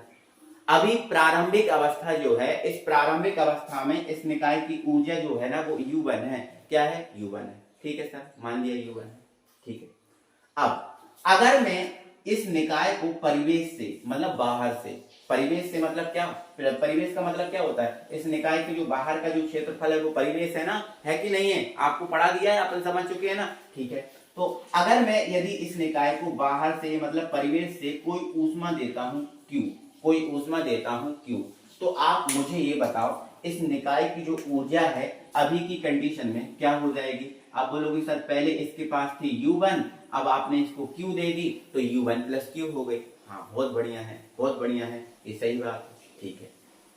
अब अभी मैंने इसको प्रारंभिक में इसकी ऊर्जा थी U1, फिर मैंने Q दे दी तो U1 प्लस Q हो गई। अब यदि मैं इस निकाय पर बाहर से कोई काम करूं, बाहर से अगर इस निकाय पर कोई कार्य किया जाए तो वो कार्य तो बाहर की ओर होता है कि नहीं होता है, बोलो होता है। कार्य हमेशा देखो, जैसे मान के चलो मेरे पास जितनी भी ऊर्जा है अगर मैं कार्य करूंगा तो ऊर्जा घटेगी कि जुड़ेगी, तो आप बोलोगे सर जाहिर सी बात है जो ऊर्जा जो है ना वो घटेगी। कार्य में अगर बदलेगी तो ऊर्जा घट जाएगी, क्योंकि कार्य करने से ऊर्जा घटती है कभी बढ़ती नहीं है। तो मान लिया मैंने इस पर W कार्य किया तो कार्य कहाँ की ओर होगा, बाहर की ओर। देखो इसका एरो अंदर की ओर लगा है, इसका एरो बाहर की ओर लगा है, ठीक है, क्योंकि कार्य हमेशा घटता है, ठीक है। चलो तो इस पर जैसे ही मैंने W कार्य किया तो इसकी कुल ऊर्जा कितनी हो गई, U1 plus Q plus W। अब अभी बोल रहे थे सर आप तो कि सर ये घटती है, लेकिन अभी आपने जोड़ दिया तो अभी इसका टेंशन मत लो। अभी तो हम कुल ऊर्जा की बात कर रहे हैं, तो पहले U1 थी, फिर Q जोड़ दिया तो Q हो गई, फिर W जोड़ दिया तो W हो गई, ठीक है। अंतिम ऊर्जा अभी कितनी हो गई है, ये हो गई है U1 plus Q plus W, ठीक है। अब ये जो निकाय की जो है ना, जो U1 प्लस Q प्लस जो W है वो निकाय की कौन सी ऊर्जा है, अंतिम ऊर्जा है। कौन सी ऊर्जा है, अंतिम ऊर्जा। और अंतिम ऊर्जा को हम क्या मान ले रहे हैं, U2 मान ले रहे हैं, ठीक है ना। तो यहाँ पर हमने देखो ये डायग्राम बनाया, इसके साइड में थ्योरी लिखे, ऐसे ही आपको लिखना है। माना निकाय की प्रारंभिक अवस्था में ऊर्जा जो है U1 है, जब इस निकाय को परिवेश से या बाहर से कोई ऊर्जा Q जाती है तब इस निकाय की ऊर्जा U1 प्लस Q हो जाती है। और अब यदि इस निकाय पर W कार्य किया जाता है तो ये जो W कार्य किया जाता है तब निकाय की जो कुल ऊर्जा है U1 plus Q plus Q W हो जाती है, जो अंतिम ऊर्जा U2 के बराबर हो जाती है। ये बस लिखा है मैंने, ऐसा ही लिखा है ना, ठीक है। मैं आपको ये सिद्ध करके इसमें बताऊंगा कि ऊर्जा नष्ट नहीं हो रही, ऊर्जा नष्ट नहीं हो रही। देखो इसको आपने ऊष्मा दी है, ये ऊष्मा कहाँ गई, मैं आपको सिर्फ वो सिद्ध करके बताऊंगा। ये जो है ना माइनस प्लस का फंडा वो भी समझा दूंगा, टेंशन मत लो, ठीक है, वो भी समझा दूंगा। तो अभी आप इतना समझ गए, इतना समझ गए कि ये हो गया, ठीक है। अब यहां देखो तो अब निकाय की अंतिम ऊर्जा, अब निकाय की अंतिम ऊर्जा, अब निकाय की अंतिम ऊर्जा। अब बताओ निकाय की अंतिम ऊर्जा क्या है, तो आप बोलोगे सर अंतिम ऊर्जा है U2 और U2 बराबर क्या है, U1 plus Q plus W। बोलो है कि नहीं, अब बोलोगे बिल्कुल है सर, ठीक है। अब यहाँ पर यही है तो ये है। अब बेटा क्या करूं, U1 को इस तरफ ले जाओ तो ये हो जाएगी U2 माइनस U1 बराबर Q प्लस W। अब बोलोगे सही, हाँ सर हो गया, कोई दिक्कत नहीं है, ठीक है। अब U2 माइनस U1, क्या मैं इसको डेल U नहीं लिख सकता, आप बोलोगे सर बिल्कुल लिख सकते हो, है ना। ये Q और ये प्लस क्या है W, ये जो है ना एक डब्बे में एक बॉक्स में बंद करके रख लेना, और यही ऊष्मागतिकी के प्रथम नियम का व्यंजक है। अब आपसे कोई पूछ ले कि भाई ऊष्मागतिकी का सूत्र, ऊष्मागतिकी का प्रथम नियम क्या है, तो आप बोल देना डेल U बराबर Q प्लस W, ठीक है। तो ये आपको डब्बे में बंद करके अच्छे से लिख देना है कि भैया ये ऊष्मागतिकी का प्रथम नियम है। कौन सा नियम है, प्रथम नियम है ना। थ्योरी में ये है, और कोई पूछे कि व्यंजक में बता दो तो बोल देना डेल U बराबर Q प्लस W। और मैं भी अगर आपसे अब कभी पूछ रहा हूं कि ऊष्मागतिकी का प्रथम नियम बता दो तो आप बोल देना डेल U बराबर Q प्लस W। लेकिन अभी ये सिद्ध नहीं हुआ, मैंने अभी सिद्ध करना है, मुझे अभी सिद्ध करना है। मैं आपको ये बताऊंगा कि ऊष्मा गई तो गई कहां, वो बताऊंगा, टेंशन मत लो, अभी थोड़ा सा पेशेंस रखो, कोई काम जल्दबाजी में मत किया कर, ठीक है। अब यहां पर देखो, ठीक है, यहां पर देखो, किंतु देखो, किंतु किया गया कार्य वाह होता है, ये तो आपको पता है। जो किया गया कार्य है वो हमेशा बाहर की ओर होता है, बिल्कुल मैंने आपको पहले ही बताया था और अब भी वही बात बता रहा हूं। कि जो किया गया कार्य है वो तो बाहर की ओर होता है साहब, वो तो बाहर की ओर होता है। अब जब किया गया कार्य बाहर की ओर होता है तो यहाँ जो W नहीं होना चाहिए, W की जगह क्या होना चाहिए, -W होना चाहिए, क्योंकि जो कार्य है वो बाहर की ओर होता है और कार्य हमेशा घटेगा, और घटेगा तो W की जगह -W रखना पड़ेगा। बोलोगे आप? बिल्कुल ठीक है, कोई दिक्कत नहीं, यहाँ समझ गए, ठीक है। तथा तथा चक्रीय प्रक्रम में, चक्रीय प्रक्रम में हमने आपको चक्रीय प्रक्रम पढ़ाया था। हमने बोला था चक्रीय प्रक्रम वह प्रक्रम होता है जो विभिन्न अवस्थाओं से गुजरने के बाद अपनी मूल अवस्था में वापस आ जाता है लौटकर, वो चक्रीय प्रक्रम होता है। और ये कैसे होता है, ये चक्रीय प्रक्रम होता कैसे है, मतलब इसका डेल यू है वो 0 होता है। आपको देखो शर्त भी लिखी है उसकी, आप जाओ पलटो पेज देखो, उधर मैंने पढ़ाया है। चक्रीय प्रक्रम में डेल यू 0 होता है, और चक्रीय प्रक्रम में डेल यू जब 0 होता है और बाह्य कार्य किया जाता है तो W बराबर -W होता है। तो इन दोनों के मान को उठा के इसको दे देना समीकरण नंबर 1। इन दोनों मानों को उठा के समीकरण 1 में रख दो, ठीक है। तो लिख देना समीकरण 1 से, समीकरण 1 से। तो जैसे ही उठा के मान समीकरण 1 में रखेंगे तो डेल यू की जगह क्या रख दोगे आप, 0, और ये आपका रहा Q, और W की जगह क्या रख दोगे, -W। और जब W इस तरफ आएगा तो W बराबर क्या हो जाएगा, Q हो जाएगा, या फिर मैं इसको Q बराबर क्या लिख सकता हूँ, W लिख सकता हूँ। तो देख लो आप, Q किसके बराबर आ गया, W के बराबर आ गया। मतलब जो आपने ऊष्मा इसको दी थी, जो आपने इसको ऊष्मा दी थी, उस ऊष्मा, जो ऊष्मा आपने इसको दी थी वो ऊष्मा कार्य में बदल गई भाई साहब। किस में बदल गई, कार्य में बदल गई। देखो Q कार्य W के बराबर आ गया, Q जो है वो W के बराबर आया कि नहीं आया, आप बोलोगे बिल्कुल सर आ गया। तो भैया जो ऊष्मा दी थी वो आपकी कार्य में बदल गई, वो नष्ट नहीं हुई। वो किस में बदल गई, कार्य में बदल गई, वो नष्ट नहीं हुई। मतलब ये नियम प्रूफ है, ये नियम प्रूफ है, और यही हमारे ऊष्मागतिकी का प्रथम नियम आ जाता है। तो बोले कोई ऊष्मागतिकी के प्रथम नियम को और क्या बोलते हैं, तो कह देना ऊर्जा संरक्षण का नियम या ऊर्जा का नियम बोलते हैं। कोई पूछे ऊर्जा ऊष्मागतिकी का नियम क्या है तो बता देना ऊष्मागतिकी का प्रथम नियम जो है ये ऊर्जा संरक्षण का नियम है, और ये कहता है ऊर्जा को कभी नष्ट नहीं कर सकते, ना कभी उत्पन्न कर सकते हैं, इसको एक रूप से दूसरे रूप में बदला जा सकता है। कोई पूछे ऊष्मागतिकी का सूत्र क्या है तो आप बता देना डेल यू बराबर Q प्लस W। कोई पूछे ऊष्मागतिकी के नियम में जो ऊष्मा देते हैं वो कहाँ चली जाती है तो बोल देना कार्य में बदल जाती है। अब सारी बातें तो क्लियर हो गई यार, और क्या चाहिए बताओ, ठीक है ना। तो ये बातें क्लियर हैं, ये हमारा ऊष्मागतिकी का प्रथम नियम होता है कंप्लीट। आई होप आपको बहुत बेहतरीन तरीके से ये चीज समझ में आई होगी, ठीक है। तो जरूर से एक बार वीडियो को लाइक करें, एक बार लाइक करें, अपने फ्रेंड सर्कल में वीडियो को शेयर भी करना है, ठीक है। तो अब हम जो है ना वीडियो को आगे बढ़ाते हैं, और आगे वीडियो बढ़ेगी तो इसके लिए भाई हमें करना पड़ेगा एक व्यंजक, है ना। मतलब अब हमारे देखो हमने ऊष्मागतिकी का नियम पढ़ लिया है ना, तो अब हमारे जो है ना कुछ एंथैल्पी भी पढ़ लिया हमने। अब हमारे जो है ना व्यंजक पे आएंगे, कुछ हमारे व्यंजक जो है ना वो उनको हमें कंप्लीट करना है। लेकिन उससे पहले मेरे भाई आप 2 नोट अपनी कॉपी में लिखो। जो ऊष्मागतिकी का नियम लिखा है उसके पहले आपको 2 नोट अपनी कॉपी में लिखना है। देखो इसमें आपको भैया नोट करके पहला नोट आपको लिख लेना है, नोट आपको पहला लिख लेना है दाब आयतन प्रसार कार, दाब आयतन प्रसार कार, है ना। मतलब गैस द्वारा जब देखो जैसे मान के चलो कोई हमारे पास क्या है, एक पात्र है, हमारे पास क्या है पात्र, और इस पात्र में भरी हुई है गैस। इस पात्र में क्या भरी हुई है, गैस भरी हुई है, ठीक है ना। अब इस पात्र में क्या भरी हुई है, गैस, और यहाँ पर भैया एक पिस्टन लगा दिया हमने। क्या लगा दिया, एक पिस्टन लगा दिया, ठीक है ना। तो मैं सिर्फ इतना कह रहा हूं, अगर ये जो गैस इसके अंदर जो भरी हुई है गैस, अगर इस गैस में प्रसार होता है, इस गैस के आयतन में क्या होती है, प्रसार होता है। मतलब ऐसा बोलूं कि गैस के आयतन में क्या होगी, वृद्धि होती है। तो अगर गैस के आयतन में क्या होती है, वृद्धि होती है, तो ये जो पिस्टन है वो कहाँ की ओर जाएगा, ऊपर की ओर जाएगा कि नहीं जाएगा, ठीक है। मान के चलो ये जो पिस्टन यहाँ था, अब ये पिस्टन कहाँ पहुंच गया, यहाँ पहुंच गया। पिस्टन के द्वारा क्या लगाया जा रहा है, दाब लगाया जा रहा है। क्या लगाया जा रहा है, दाब, ठीक है ना। तो ये पिस्टन मान के चलो यहाँ पहुंच गया, और गैस जो है ना यहाँ तक भर गई। पहले गैस यहाँ तक भरी थी, अब गैस कहाँ तक भर गई है, यहाँ तक भर गई है।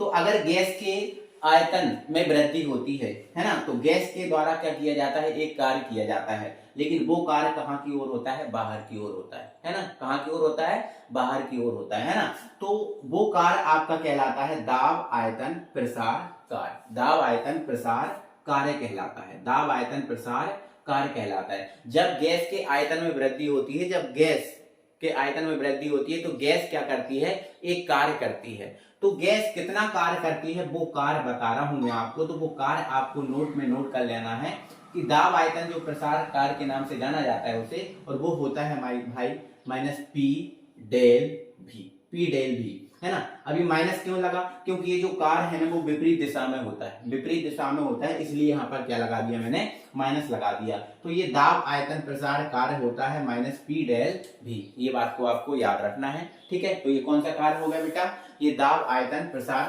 कार्य हो गया पी डेल भी, इतना याद रखना। अब इसके बाद, अब एक नोट हो गया, इसके बाद आपको एक और नोट लिखना है, ठीक है, और वो नोट लिखना है बेटा आपको आदर्श गैस समीकरण, ठीक है ना, आदर्श गैस समीकरण, आदर्श गैस समीकरण।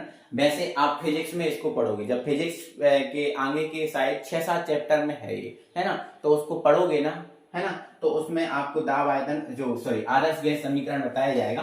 तो बेटा मैं अभी आपको बता दे रहा हूं, आपको याद रखना है आदर्श गैस समीकरण होता है बेटा पीवी बराबर एन आर टी, पीवी बराबर एन आर टी, है ना, जहां बेटा जो पी है वो है आपका दाब, क्या है, दाब, ठीक है ना। भी जो है वो है आपका आयतन, वो क्या है बेटा, आयतन है, ठीक है। एन क्या है, तो एन है बेटा मोल संख्या, एन क्या है, मोल संख्या है, ठीक है। आर क्या है, तो आर जो है बेटा वो गैस नियतांक है, क्या है, गैस नियतांक, किसी भी गैस के लिए है ये गैस नियतांक है। आर क्या है बेटा, गैस नियतांक है, ठीक है, आर क्या है, गैस नियतांक है, ठीक है। और यहाँ पर बेटा मैं आर की वैल्यू बता रहा हूँ, जो आर है गैस नियतांक है, बट आर की वैल्यू होती है 0.0821 लीटर एटीएम, और ये mole inverse, litre ATM mole inverse, ये इसका मात्रक होता है, ठीक है ना।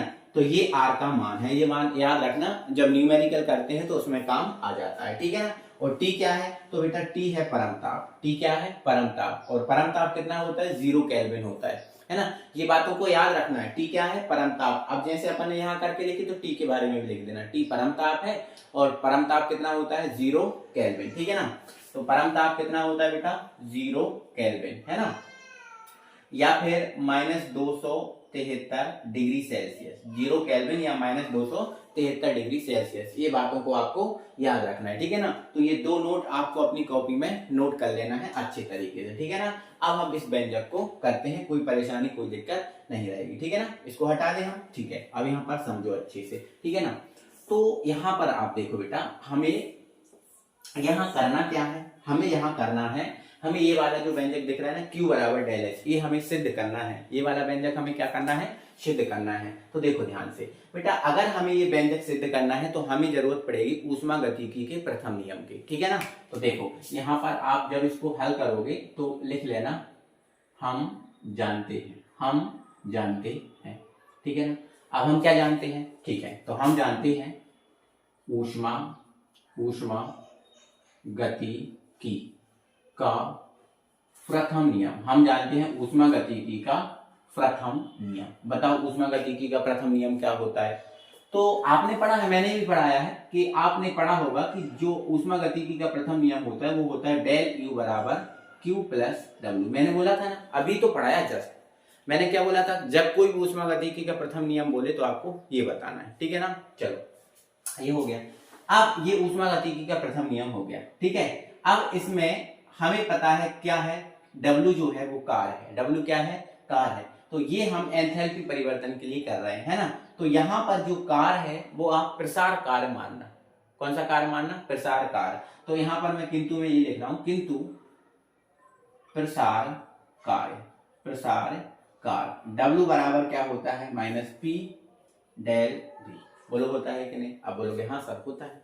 तो W की जगह आप क्या रख देना, -P डेल V रख देना बेटा, ठीक है ना। तो देखो ये हो गया आपका, क्या हो गया आपका, डेल U, ठीक है, एक सेकेंड अच्छे से लिख दे रहा हूं, डेल U, और ये Q है ना, और W की जगह क्या रख दिया हमने, -P डेल V रख दिया, ओके, यहां से बेटा आप क्या करो, Q का मान निकाल लो। तो जो माइनस का P डेल भी है इसको इस तरफ भेज दो। जब इसको इस तरफ भेजेंगे तो ये इस तरफ पहले से कौन है, डेल U है, और ये इस तरफ गया तो P डेल V बराबर क्या हो गया, Q।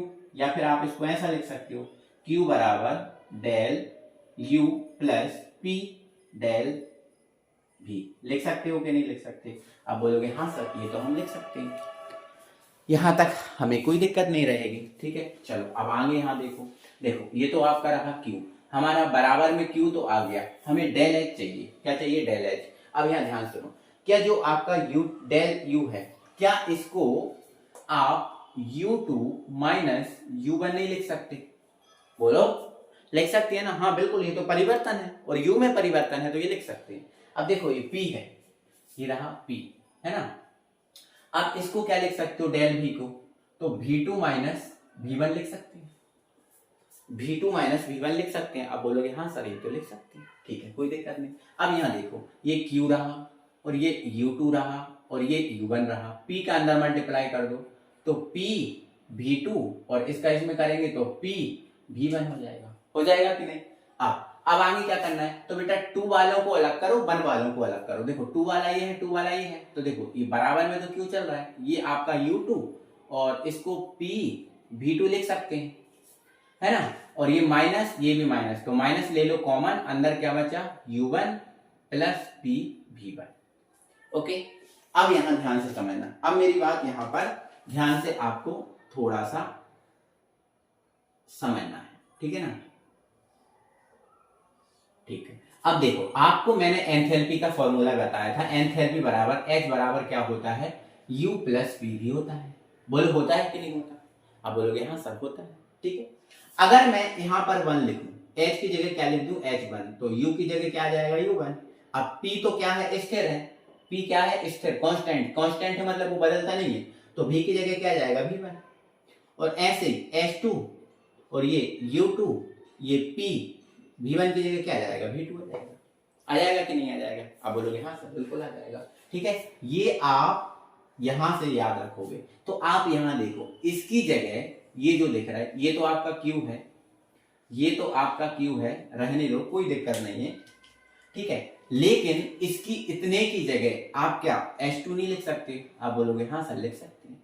और इस इतने की जगह आप देखो, इतने की जगह H1 नहीं लिख सकते क्या? आप बोलोगे हाँ सर लिख सकते हैं। देखो इसकी जगह H2 लिख दिया और इसकी जगह H1 लिख दिया, कोई दिक्कत ही नहीं है। तो ये Q है और H2 माइनस H1 क्या हो गया, डेल H। क्या हो गया, डेल H। और Q बराबर हमारा क्या प्रूफ हो गया, डेल H। हमें प्रूफ क्या करना था, Q बराबर डेल H ही तो प्रूफ करना था, तो ये हमारा Q बराबर क्या प्रूफ हो गया, डेल H प्रूफ हो गया। जो करना था हमारा वो हो गया। बोलो आप समझ में आया? अगर आपको थोड़ी सी भी दिक्कत है, थोड़ा सा वीडियो को पीछे कर लीजिए, थोड़ा सा, ज्यादा नहीं करना आपको, थोड़ा सा वीडियो को पीछे करो और फिर से देख लो, अच्छे से समझ लो, कोई प्रॉब्लम कोई दिक्कत नहीं आएगी। ओके चलो, तो अभी तक जिसने भी वीडियो को लाइक नहीं किया जल्दी से यार वीडियो को लाइक करो, एक बार जल्दी से वीडियो को लाइक करो और फिर हम अगला व्यंजक करते हैं, ठीक है ना। फिर हम अगला व्यंजक करेंगे। ये व्यंजक पेपर में आते हैं बेटा, बोल देता है डायरेक्ट सिद्ध कीजिए Q बराबर डेल H, तो आपको ये सिद्ध करना पड़ेगा, ठीक है ना। चलो अब ये बातें याद रखोगे, इसको मैं हटा रहा हूं, एक बार देख लो, और जिसको नोट करना है तो वीडियो को पॉज करो और इसको नोट कर लो, ठीक है ना। चलो आगे बढ़ाते हैं अब, ठीक है। चलो अब इसके बाद बेटा हमारा एक अगला व्यंजक आएगा, और वो अगला व्यंजक क्या है, तो देखो वो अगला व्यंजक है बेटा हमारा ये वाला, देखो इधर एक सेकेंड, मैं इसको हटा देता हूं, और ये सिद्ध करने वाला है अब, है ना। और ये सिद्ध करने वाला ये है कि डेल H बराबर del U plus del N, एक सेकेंड, डेल NRT, ये वाला व्यंजक, मतलब हमें डेल H बराबर del U plus del NRT ये सिद्ध करना है, ये हमें सिद्ध करना है, ये हमारा क्वेश्चन है ना। तो देखो यहां पर अगर हमें देखें तो डेल H है, क्या है, डेल H, तो डेल H कैसे आएगा, H2 माइनस H1 से आएगा। डेल U कैसे आएगा, U2 माइनस U1 से आएगा। और डेल N कैसे आएगा, N2 माइनस N1 से आएगा। तो इसके लिए इसका मतलब ये है कि हमें H1 भी चाहिए, H2 भी चाहिए, U1 चाहिए, U2 चाहिए, N1 चाहिए, N2 चाहिए, ये सब चाहिए कि नहीं चाहिए? बताओ, बोलो, चाहिए ना? तो ये सब पहले हमें लाने पड़ेंगे और इसके बाद हम इसको कर पाएंगे, है ना? तो पहले हमें ये चीजें लानी पड़ेंगी। तो आइए पहले हम हल्की सी, थोड़ी सी 2 लाइन की 3 लाइन की थ्योरी लिखते हैं पहले, है ना? एक और बात बेटा, अगर आपको थ्योरी थोड़ा सा, आपको 2 फॉर्मूले पते हैं तो थ्योरी भी नहीं लिखनी पड़ेगी। कैसे सर? देखो बेटा, यहां पर बस इतना लिख देना, हम जानते हैं, हम जानते हैं। देखो, अगर आपको इस व्यंजक को करना है तो आपको एंथैल्पी परिवर्तन का सूत्र पता होना चाहिए।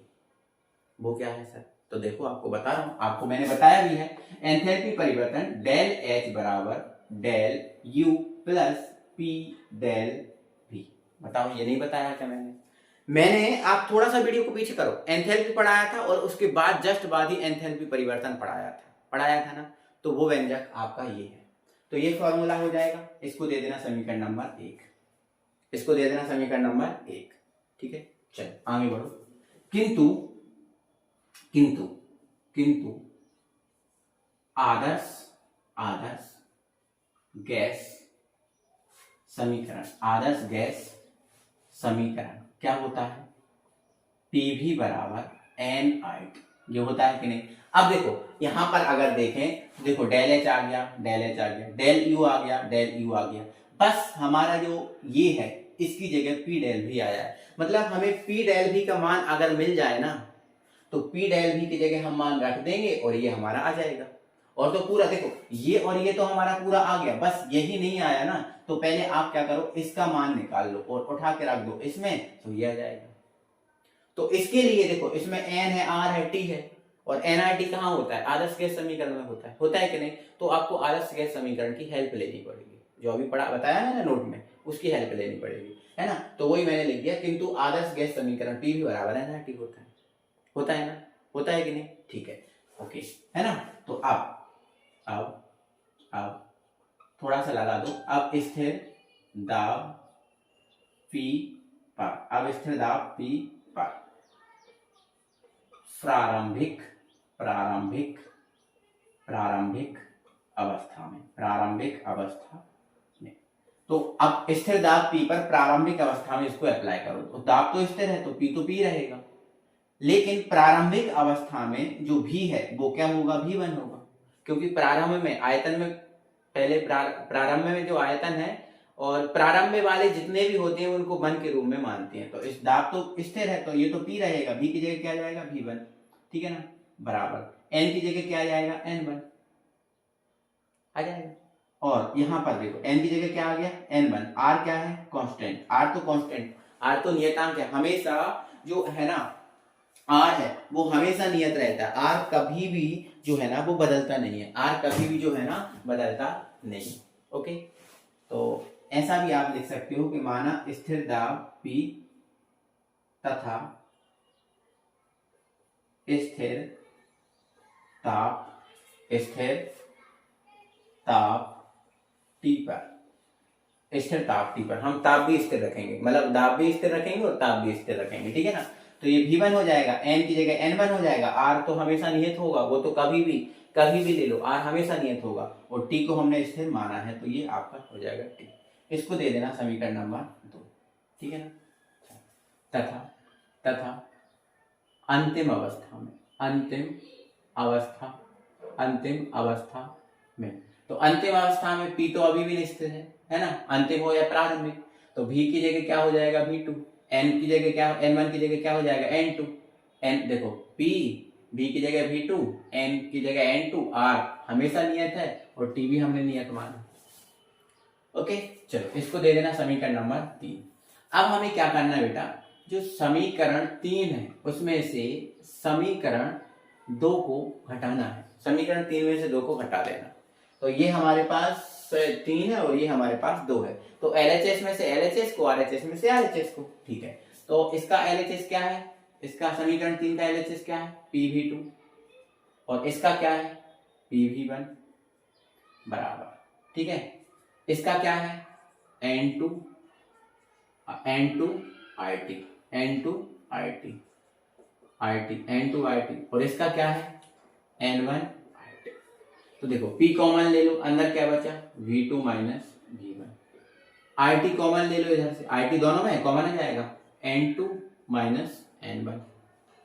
तो देखो इसको P और इसको हम V2 माइनस V1 को डेल भी लिख सकते हैं। अब देखो ये रहा RT और इसको हम क्या लिख सकते हैं, डेल N लिख सकते हैं। बोलोगे हाँ सर लिख सकते हैं, ठीक है। ये P डेल भी और डेल N को आगे लिख दो, तो ये डेल N और ये R और ये आपका T। तो देखो P डेल V का मान निकल के आ गया हमारे पास। और यहाँ पर P डेल V अलग जा रहा था, तो P डेल V का मान जो आया उठा के यहाँ रख दो, तो यह जाएगा, हो जाएगा, ठीक है। तो क्या लिख देना, P डेल V का मान समीकरण 1 में रखने पर, ठीक है। समीकरण 1 उतार लो पहले, बढ़िया ये है। तो देखो ये डेल H बराबर डेल U और P डेल V, और P डेल V का मान कितना है, डेल N RT। तो ये डेल H ज्यों करते हो, डेल U ज्यों करते हो, और इसकी जगह क्या जाएगा, डेल NRT, डेल NRT। ये आ गया, ये अपना प्रूफ हो गया। देखो ये करना था प्रूफ, ये कर दिया प्रूफ, है ना। और ये लेकिन ये पहले से आपको पता होना चाहिए, ये मैंने आपको एंथैल्पी परिवर्तन पहले करा दिया, ये पता होना चाहिए। और देखो एक चीज, देखो वन शॉट वीडियो है ये, और वन शॉट वीडियो है तो सारी चीजें फिर ऐसे थोड़ी ना कि इधर उधर भागना, सारा वन शॉट में आपको एक साथ एक ही जगह मिल रहा है, इधर उधर भागने की जरूरत ही नहीं है। तो आप बढ़िया से क्रम से पढ़ो। हम कह रहे एक दिन में नहीं देख पा रहे, आप 2 दिन में इसको कंप्लीट कर लो, 3 दिन में कंप्लीट कर लो, ये तो वन शॉट है, कर लो कंप्लीट, क्या दिक्कत, ठीक है ना। चलो तो ये हमारा हो गया, तो ये हमारे व्यंजक हो गए, है ना। दोनों व्यंजक जो हमारे लिए जरूरी थे ये दोनों कंप्लीट हो गए, ठीक है ना। चलो अब हम आगे बढ़ते हैं और आगे कुछ चीजों को जानते हैं। तो भाई इसके बाद हमारा एक इंपॉर्टेंट नियम आता है जिसका नाम है हेस का नियम। हेस का नियम, देखो कभी कभी हेस के स्थिर ऊष्मा संकलन का नियम भी आप बोल देते हैं इसको। मतलब इसमें जो ऊष्मा जो है वो, ये जो नियम है वो ऊष्मा की स्थिरता के बारे में बताता है। ये बोलता है कि जो ऊष्मा रहती है वो स्थिर रहती है ना। वो ऊष्मा कैसी रहती है, स्थिर रहती है, वो ऊष्मा ना बदलती नहीं है ज्यादातर, है ना। तो इसीलिए हेस नामक वैज्ञानिक ने दिया था, स्थिर ऊष्मा से संबंधित था, इसीलिए इसको हेस के स्थिर ऊष्मा संकलन का नियम भी बोल देते हैं, ठीक है ना। चलो देखो पहले ये नियम क्या कहता है ये समझ लो, फिर मैं आपको उदाहरण देके इसको समझा दूंगा, टेंशन मत लेना, ठीक है। देखो ये नियम कहता है बेटा, किसी भौतिक या रासायनिक परिवर्तन, देखो चाहे कोई भौतिक परिवर्तन हो चाहे कोई रासायनिक परिवर्तन हो, डजेंट मैटर, भौतिक भी हो सकता है रासायनिक, कोई सा भी परिवर्तन हो, उससे इसका कोई लेना देना नहीं है। बस ये कहता है कि इस भौतिक या रासायनिक परिवर्तन में, देखो इंपॉर्टेंट यहाँ पर ये है कि जो एंथैल्पी परिवर्तन है, एंथैल्पी परिवर्तन का मतलब डेल H, एंथैल्पी परिवर्तन का मतलब क्या होता है, डेल H हमेशा समान होता है, वो नहीं बदलता। एंथैल्पी का जो परिवर्तन का मान है ये समान होगा, वो नहीं बदलेगा। ये नियम जो है ना, मुख्य बात ये है, चाहे वह परिवर्तन एक पद में हो चाहे वह परिवर्तन अनेक पद में हो, वो नहीं बदलेगा। एंथैल्पी परिवर्तन वो हमेशा समान रहेगा। अब देखो मैं इसका प्रदर्शन करके बताता हूं, ठीक है ना।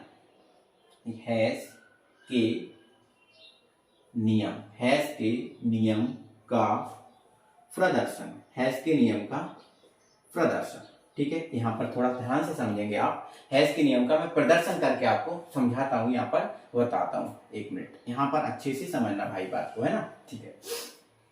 हेस के नियम का मैं क्या बता रहा हूँ, प्रदर्शन बता रहा हूँ आपको, क्या बता रहा हूँ बेटा, प्रदर्शन बता रहा हूँ हेस के नियम का, ठीक है ना। देखो बेटा, मान के चलो यहाँ पर बेटा ए है, क्या है ये, 1 सेकंड मार्कर चेंज करता हूँ, ठीक है। ये मान के चलो ए है, क्या है ये, ए, ठीक है। अब ए है और ए से हमें बी तक जाना है, ए से हमें कहाँ जाना है, बी तक जाना है। तो देखो मैं डायरेक्ट ए से कहां तक चला गया, बी तक चला गया। डायरेक्ट मैं ए से कहां तक चला गया, बी तक गया, और मैं ए से बी तक एक ही पद में गया, एक ही पद में गया, मैंने अनेक पद का यूज नहीं किया, केवल एक पद लगाया, डायरेक्ट पहुंच गया। मान लिया ए से बी तक यहां जाने में मुझे एंथैल्पी परिवर्तन जो है ना वो डेल H देखना पड़ रहा है, कितना देखना पड़ रहा है, डेल H देखना पड़ रहा है, ठीक है।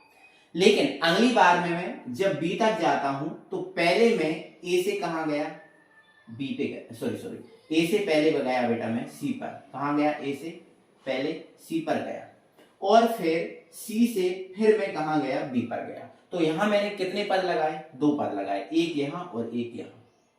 यहां 2 पदों का यूज करा मैंने। यहां पर कितने पदों का यूज किया, यहां पर एक ही पद का यूज किया, डायरेक्ट पहुंच गया। लेकिन मैंने यहां कितने पदों का यूज किया, एक ये और एक ये। तो मान लेता हूं यहां पर एंथैल्पी परिवर्तन जो है ना वो डेल H1 है, और यहां पर एंथैल्पी परिवर्तन है वो डेल H2। तो ये नियम कहता है एंथैल्पी परिवर्तन हमेशा समान होगा, चाहे वो अभिक्रिया एक पद में हो चाहे अनेक पद में। देखो ये लिखा है। तो यहां जितना एंथैल्पी परिवर्तन हो रहा है, यहां पर जितना एंथैल्पी परिवर्तन हो रहा है उतना ही एंथैल्पी परिवर्तन यहां होना चाहिए। वो उतना ही कहां होना चाहिए, यहां होना चाहिए। मतलब ये इसका और इन दोनों का मान कैसा होगा, बराबर होगा, तब ये नियम पास होगा। और ये नियम कहता है कि बिल्कुल ऐसा होता है। देखो मैं एक उदाहरण देके ही बताऊंगा आपको, समझाऊंगा, है ना। तो ध्यान रखना कि ये और ये दोनों एंथैल्पी परिवर्तन हमेशा कैसा होगा, बराबर होगा। तो अगर मैं इस नियम के अनुसार बात करूं, अगर इस नियम के अनुसार बात करूं, तो जो डेल H है, ये वाला जो डेल H है, वो डेल H इन दोनों के योग के बराबर होगा। इन दोनों के कैसा होगा बेटा, योग के बराबर होगा। ये फॉर्मूला को आपको याद रखना है, ये फॉर्मूला आपको न्यूमेरिकल में काम आ जाएगा, ठीक है ना। ये नियम कहते हैं ना एंथैल्पी परिवर्तन समान होता है, तो जितना इतना यहां हो रहा है उतना ही यहां होगा। और जब इसका दोनों का मान बराबर होगा तो इन दोनों का योग इसके बराबर होना चाहिए। अगर इन दोनों का योग इसके बराबर आएगा तब तो दोनों में समान होगा, और बराबर नहीं आएगा तो कैसे समान होगा। तो इसलिए मैंने इन दोनों का योग इसके बराबर कर दिया। देखो इन दोनों का योग इसके बराबर कर दिया, ठीक है। तो एंथैल्पी परिवर्तन कैसा होता है, समान, ये नियम ये बताता है। अब मैं यहाँ पर एक आपको बहुत बेहतरीन एग्जांपल समझा रहा हूँ, ठीक है। जैसे इसका एग्जांपल, अभी तो मैंने इसका प्रदर्शन किया है, अब मैं इसका एग्जांपल समझा रहा हूँ, ठीक है। एग्जांपल जैसे कार्बन, मतलब ऐसा लिख दूं जैसे कार्बन व O2 के दहन से CO2 का बढ़ना। देखो कार्बन मतलब क्या होता है, C होता है। कार्बन मतलब क्या होता है, C व O2 के दहन से CO2 का बढ़ना। अब यहाँ देखो यहाँ पर ध्यान समझना पड़ेगा। जैसे मान के चलो ये कार्बन, क्या है कार्बन, और अगर मैं इस कार्बन को जलाऊं और भरपूर मात्रा में इस कार्बन को क्या दे दूं, ऑक्सीजन दे दूं, तो यहाँ भरपूर मात्रा में अगर मैं इसको ऑक्सीजन दे दूंगा तो यहाँ मुझे CO2 बन जाएगा। मुझे क्या प्राप्त हो जाएगा, यहाँ CO2 प्राप्त हो जाएगा। अब बोलोगे हाँ सर कोई दिक्कत नहीं, यहाँ पर आपको CO2 प्राप्त हो जाएगा। ये हो गया CO2 प्राप्त। और यहाँ जब ये CO2 प्राप्त होता है तो इसमें जो एंथैल्पी परिवर्तन है वो होता है माइनस 393.5 किलो जूल। 393 कितना, 393.5 किलो जूल यहाँ पर एंथैल्पी में क्या होता है, परिवर्तन होता है। लेकिन अभी देखो, अभी तो ये डायरेक्ट एक पद में बन गया, डायरेक्ट क्या हो गया, एक पद में बन गया। अब ध्यान सुनना, अब मैं आगे क्या कर रहा हूं बेटा, ये जो कार्बन है अगले पद में क्या कर रहा हूं, ये जो कार्बन है इस कार्बन को यहां पर थोड़ा सा ऐसे चलना, थोड़ा सा इसको आराम से करेंगे, है ना। मतलब देखो अब भी हमें कार्बन को जलाना है, अब भी बेटा हमें क्या करना है, कार्बन को जलाना है। लेकिन अब हमें ये जो कार्बन है इस कार्बन को जलाना है, लेकिन यहाँ पर अब हम भरपूर मात्रा में ऑक्सीजन नहीं देंगे। जितनी भरपूर मात्रा में यहाँ दी थी इतनी अब नहीं देंगे।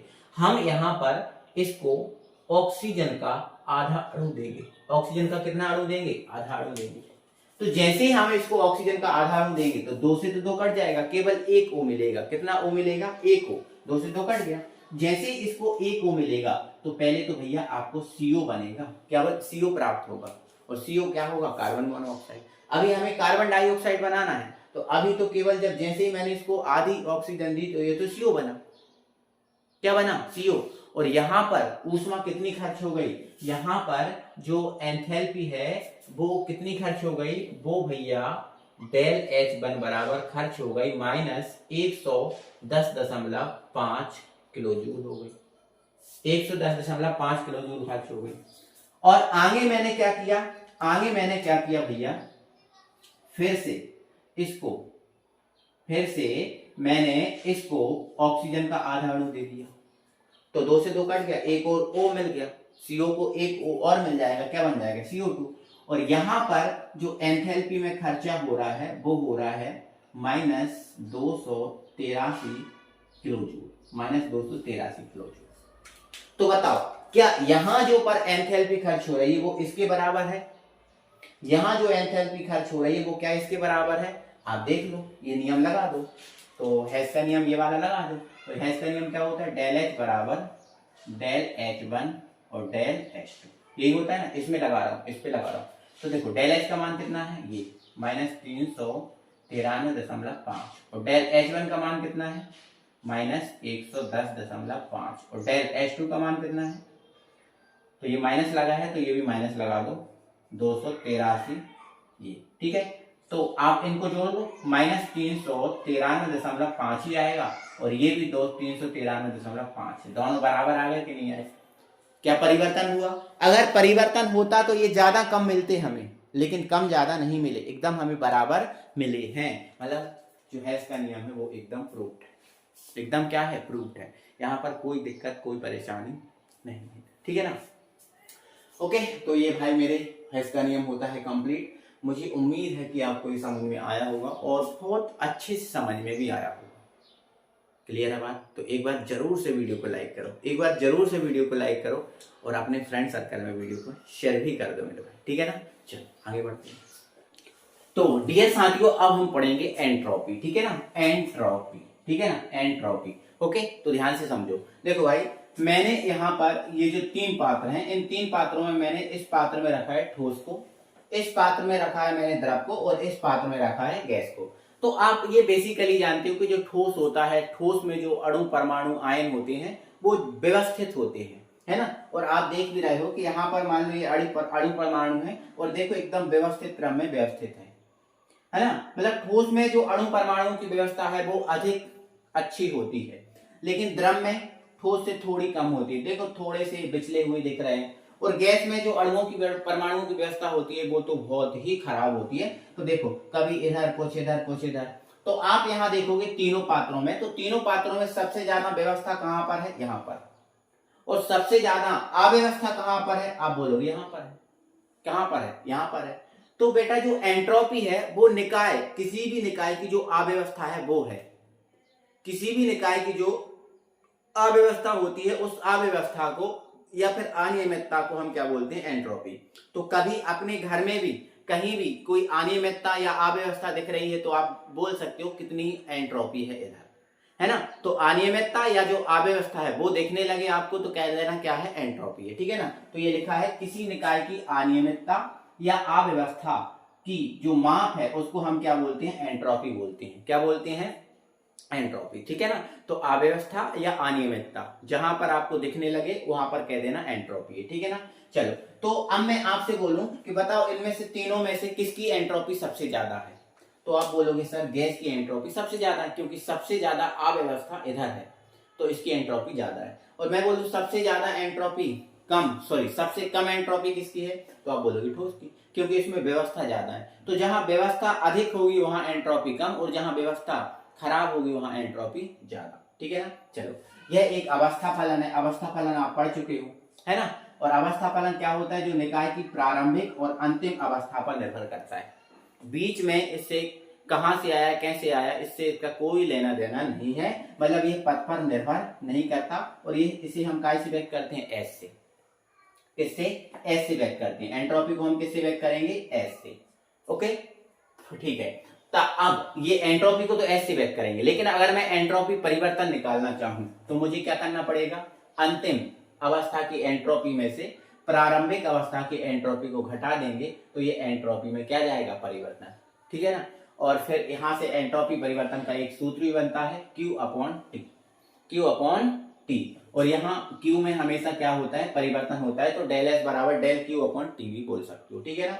चलो, यहाँ पर हम आपको इसके मात्रक निकाल के बता देते हैं, ठीक है। तो पहले हम इसका SI मात्रक निकाल देते हैं, SI मात्रक, ठीक है। तो SI मात्रक निकालेंगे तो डेल S का निकालना है। किसका निकालना है? Del S।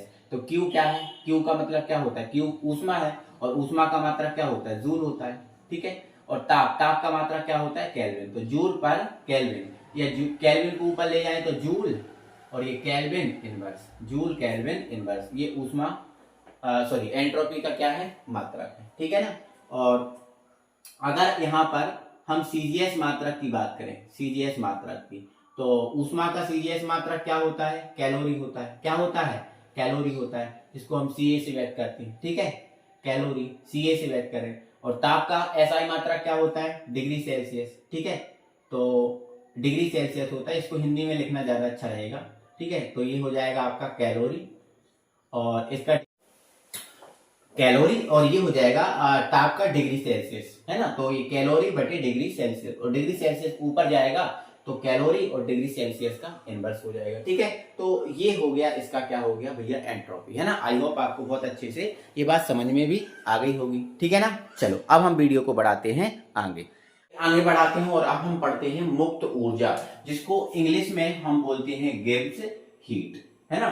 मुक्त का मतलब होता है गिब्स और ऊर्जा का मतलब होता है हीट, तो गिब्स हीट भी हम इसको बोल देते हैं, ठीक है ना। अब ध्यान से समझना मेरी बात को, इसको गिब्स हीट इंग्लिश में बोल देते हैं, ठीक है ना। तो देखो अब गिब्स को इंग्लिश में, जो है इंग्लिश में गिब्स है, ये हिंदी में भी लिखा आता है, तो ऐसा भी कभी कभी पूछ लेता है कि गिब्स मुक्त ऊर्जा क्या है, तो ऐसा भी पेपर में जो है ना आपके लिए आ जाता है, तो ये भी याद रखना यार, गिब्स ऊर्जा आ जाए या मुक्त ऊर्जा आ जाए मतलब एक ही है बात, तो है ना।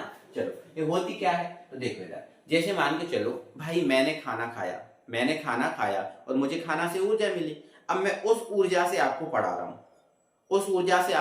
हूं, तो मैंने जो भी खाना खाया था जिससे मुझे जो ऊर्जा मिली थी, उस ऊर्जा को मैं उपयोगी काम में लगा रहा हूं, क्योंकि मैं आपको पढ़ा रहा हूं, ये भी तो एक उपयोगी काम है, उपयोगी काम में लगा रहा हूं, ठीक है। लेकिन अगर मैं ऐसा करता, मैं खाना खाता और बैठा बैठा या पलंग पे लेटा लेटा ऊर्जा को क्या कर देता, गवा देता, तो वो ऊर्जा काम में नहीं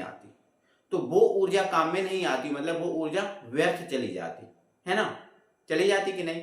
तो अगर मैंने खाया तो मैं कुछ उससे काम कर रहा हूं, तो मैं उपयोग में लगा रहा हूं, तो बेटा जो उपयोगी ऊर्जा होती है जिसे उपयोगी काम में लगाया जा सके, वही ऊर्जा कहलाती है आपकी मुक्त या गिब्स हीट कहलाती है। देखो यहां लिखा है, किसी निकाय से प्राप्त ऊर्जा की वह मात्रा, कोई भी निकाय हो सकता है, दुनिया का कोई भी निकाय हो सकता है, किसी निकाय से प्राप्त ऊर्जा की वह मात्रा जिसे उपयोगी कार्य में, जिसे कहां पर उपयोगी कार्य में लगाया जा सके, है ना। किसी निकाय से प्राप्त ऊर्जा की वह मात्रा जिसे हम उपयोगी काम में लगा सकें, उसे हम क्या बोलते हैं बेटा, मुक्त ऊर्जा कहते हैं, उसे हम क्या बोलते हैं, मुक्त ऊर्जा कहते हैं। और मुक्त ऊर्जा को हम जी से व्यक्त करते हैं, ये लिखा है कैपिटल जी, ठीक है ना। चलो अब मुक्त ऊर्जा का एक गणितीय व्यंजक होता है, वो होता है बेटा G बराबर H minus T S, G बराबर H माइनस टी एस, ये इसका गणितीय व्यंजक है।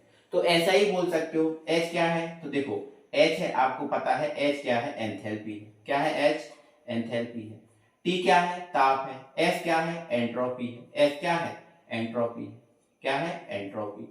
तो ये एंट्रोपी और ताप का क्या है, गुणनफल है, एंट्रोपी और ताप का क्या है, ये गुणनफल है। तो हम इसको ऐसा ही बोल सकते हैं ना कि जो आपकी मुक्त ऊर्जा है वो एंट्रोपी व ताप और सॉरी एंथैल्पी व ताप व एंट्रोपी की गुणनफल का अंतर होता है ना, तो ऐसा ही बोल सकते हैं, या फिर डायरेक्ट याद रखो G बराबर H माइनस टी एस होता है, ये G का सूत्र होता है, ठीक है ना। चलो तो ये आपकी मुक्त ऊर्जा या गिब्स हीट हुई, ठीक है ना। अब एक क्वेश्चन पेपर में आता है गिब्स हेल्महोल्ट्ज समीकरण, और गिब्स हेल्महोल्ट्ज समीकरण क्या होता है, डेल G बराबर del H minus T del S, ये होता है हमारा गिब्स हेल्महोल्ट्ज समीकरण। और ये जो गिब्स हेल्महोल्ट्ज समीकरण है, इसकी हमें क्या करना है, स्थापना करना है, स्थापना करना है। तो ध्यान रखना, गिब्स हेल्महोल्ट्ज समीकरण डेल G बराबर del H minus T del S की हमें क्या करना है, स्थापना करना है। तो आओ हम इसकी स्थापना कर ले रहे हैं, ठीक है ना। तो मैंने यहाँ पर कुछ बातें मान ली, माना किसी निकाय की प्रारंभिक अवस्था में, निकाय प्रारंभिक अवस्था में होता है, ठीक है। तो निकाय की प्रारंभिक अवस्था में जो मुक्त ऊर्जा है वो आपकी G1 है, एंथैल्पी H1 है, और एंट्रोपी मैंने क्या मान ली, S1 मान ली, प्रारंभिक अवस्था में मान ली, ठीक है। यदि इस निकाय को हम कुछ ऊष्मा दें, मान लो हमने इस निकाय को Q ऊष्मा दे दी, कितनी ऊष्मा दे दी, Q ऊष्मा, है ना, दी जाती है, तब इस निकाय की जो मुक्त ऊर्जा है वो मान लो G1 से क्या हो जाती है, G2 हो जाती है। एंथैल्पी H1 से क्या हो जाती है, H2 हो जाती है। और एंट्रोपी H1 से क्या हो जाती है, H2 हो जाती है। तब प्रारंभिक अवस्था में मुक्त ऊर्जा, तो देखो मुक्त ऊर्जा का तो सूत्र होता है सर G बराबर H माइनस TS होता है। तो प्रारंभिक अवस्था में क्या हो जाएगी, तो प्रारंभिक अवस्था में G की जगह क्या है, G1 है। H की जगह क्या है, H1 है। T स्थिर है, T नहीं बदलेगा, T है ना स्थिर है ना। S और S की जगह क्या है, S1 है। इसको दे देना समीकरण नंबर 1, ठीक है। तथा अंतिम अवस्था में, कौन सी अवस्था में बेटा, अंतिम अवस्था में, तो अंतिम अवस्था में G की जगह क्या हो जाएगा, G2, H की जगह क्या हो जाएगा, H2 और T S की जगह क्या हो जाएगा, H2। इसको दे देना समीकरण नंबर 2। कोई परेशानी नहीं। अब हमें क्या करना है बेटा, समीकरण 2 माइनस समीकरण 1 करना है। समीकरण 2 में समीकरण 1 को घटा देना। तो समीकरण 1 में से 2 में से 1 को घटाएंगे तो इसमें से इसको घटा दो, तो जब इसमें से इसको घटाएंगे तो ये G1 माइनस G2 हो जाएगा। और जब इसमें से इसको घटाएंगे तो पहले ये लिख लो आप H2 माइनस T H2, और इसको घटाना है तो ये माइनस का हो जाएगा, माइनस का H2, और ये माइनस है तो काय का हो जाएगा, प्लस का हो गया, क्योंकि घटा रहे हैं ना, ठीक है। तो माइनस है तो प्लस का हो जाएगा, तो ये T H2। अब G2 माइनस G1 क्या हो जाएगा, तो G2 माइनस G1 क्या हो जाएगा, डेल G हो जाएगा। होगा कि नहीं होगा, अब बोलो। अब बोलोगे हाँ सर ये तो हो जाएगा। अब यहाँ देखो ये क्या है, ये आपका H1 है, ये H1 है ना, ये H1 है। तो H2 के पास में H1 को लिख दो, तो ये H2 और इसके पास में हमने ये लिख दिया H1। अब ये माइनस और ये काय का है, प्लस का है। ये माइनस का है और ये काय का है, प्लस का। तो इसमें से आप क्या करो भैया, T कॉमन ले लो, तो अंदर क्या बचा, अंदर यार ये जो है ना माइनस S1 है, ये क्या है, S1, ये प्लस का है। तो आपने T कॉमन ले लिया तो अंदर क्या बचा, S1, और इसमें से T कॉमन लिया तो यहाँ क्या बचा, H2 बचा। क्या बचा, H2 बचा। तो देखो ये तो आपका डेल G है, और H2 माइनस H1 क्या हो गया, ये डेल H हो गया, और ये क्या है T, और H2 माइनस H1 क्या हो गया, तो ये डेल S हो गया, है ना। आप देखो यही स्थापना करनी थी आपको, आप देख लो एक बार, यही स्थापना करनी थी आपको। ये समीकरण डेल G बराबर del H minus T del S, del G बराबर del H minus T del S, ये तो ये हमारा जो है ना गिब्स हेल्महोल्ट्ज समीकरण जो है ना होता है समाप्त। आई होप आपको समझ में आया होगा। तो डियर साथियों, हमने क्या किया है, पूरा वन शॉट में ये जो है ना चैप्टर नंबर 7 था, जिसका नाम था ऊष्मा गतिकी, ये हमने फिनिश किया है। ये हमने वन शॉट में फिनिश किया है। तो मुझे उम्मीद है कि आपको ये समझ में आया होगा, ठीक है। तो एक बार जरूर से आपको वीडियो को शेयर करना है, जरूर से जरूर आपको वीडियो को शेयर करना है, आपसे जुड़े हुए जो भी ग्रुप हैं उनमें, है ना, अपने फ्रेंड में, जहां भी हो सके वहां वीडियो को शेयर करना है, लाइक करना है, चैनल को सब्सक्राइब करना है, हमारा सपोर्ट करना है, ठीक है। और फिर भाई ऐसे ही वन शॉट के साथ हम फिर मिलेंगे। और एक और बात भाई, ये जो चैप्टर है ऊष्मा गतिकी, इसके न्यूमेरिकल अभी हमारे रह गए हैं, और उन न्यूमेरिकल को हम अगली वीडियो में लेके आएंगे, और उन सारे न्यूमेरिकल को हम एक ही वीडियो में वन शॉट के साथ कंप्लीट करेंगे, ठीक है ना। चलो भाई, तो मिलते हैं अगली वीडियो के साथ। तब तक के लिए आप अपना ध्यान रखें, खुश रहें, मस्त रहें। Thank you.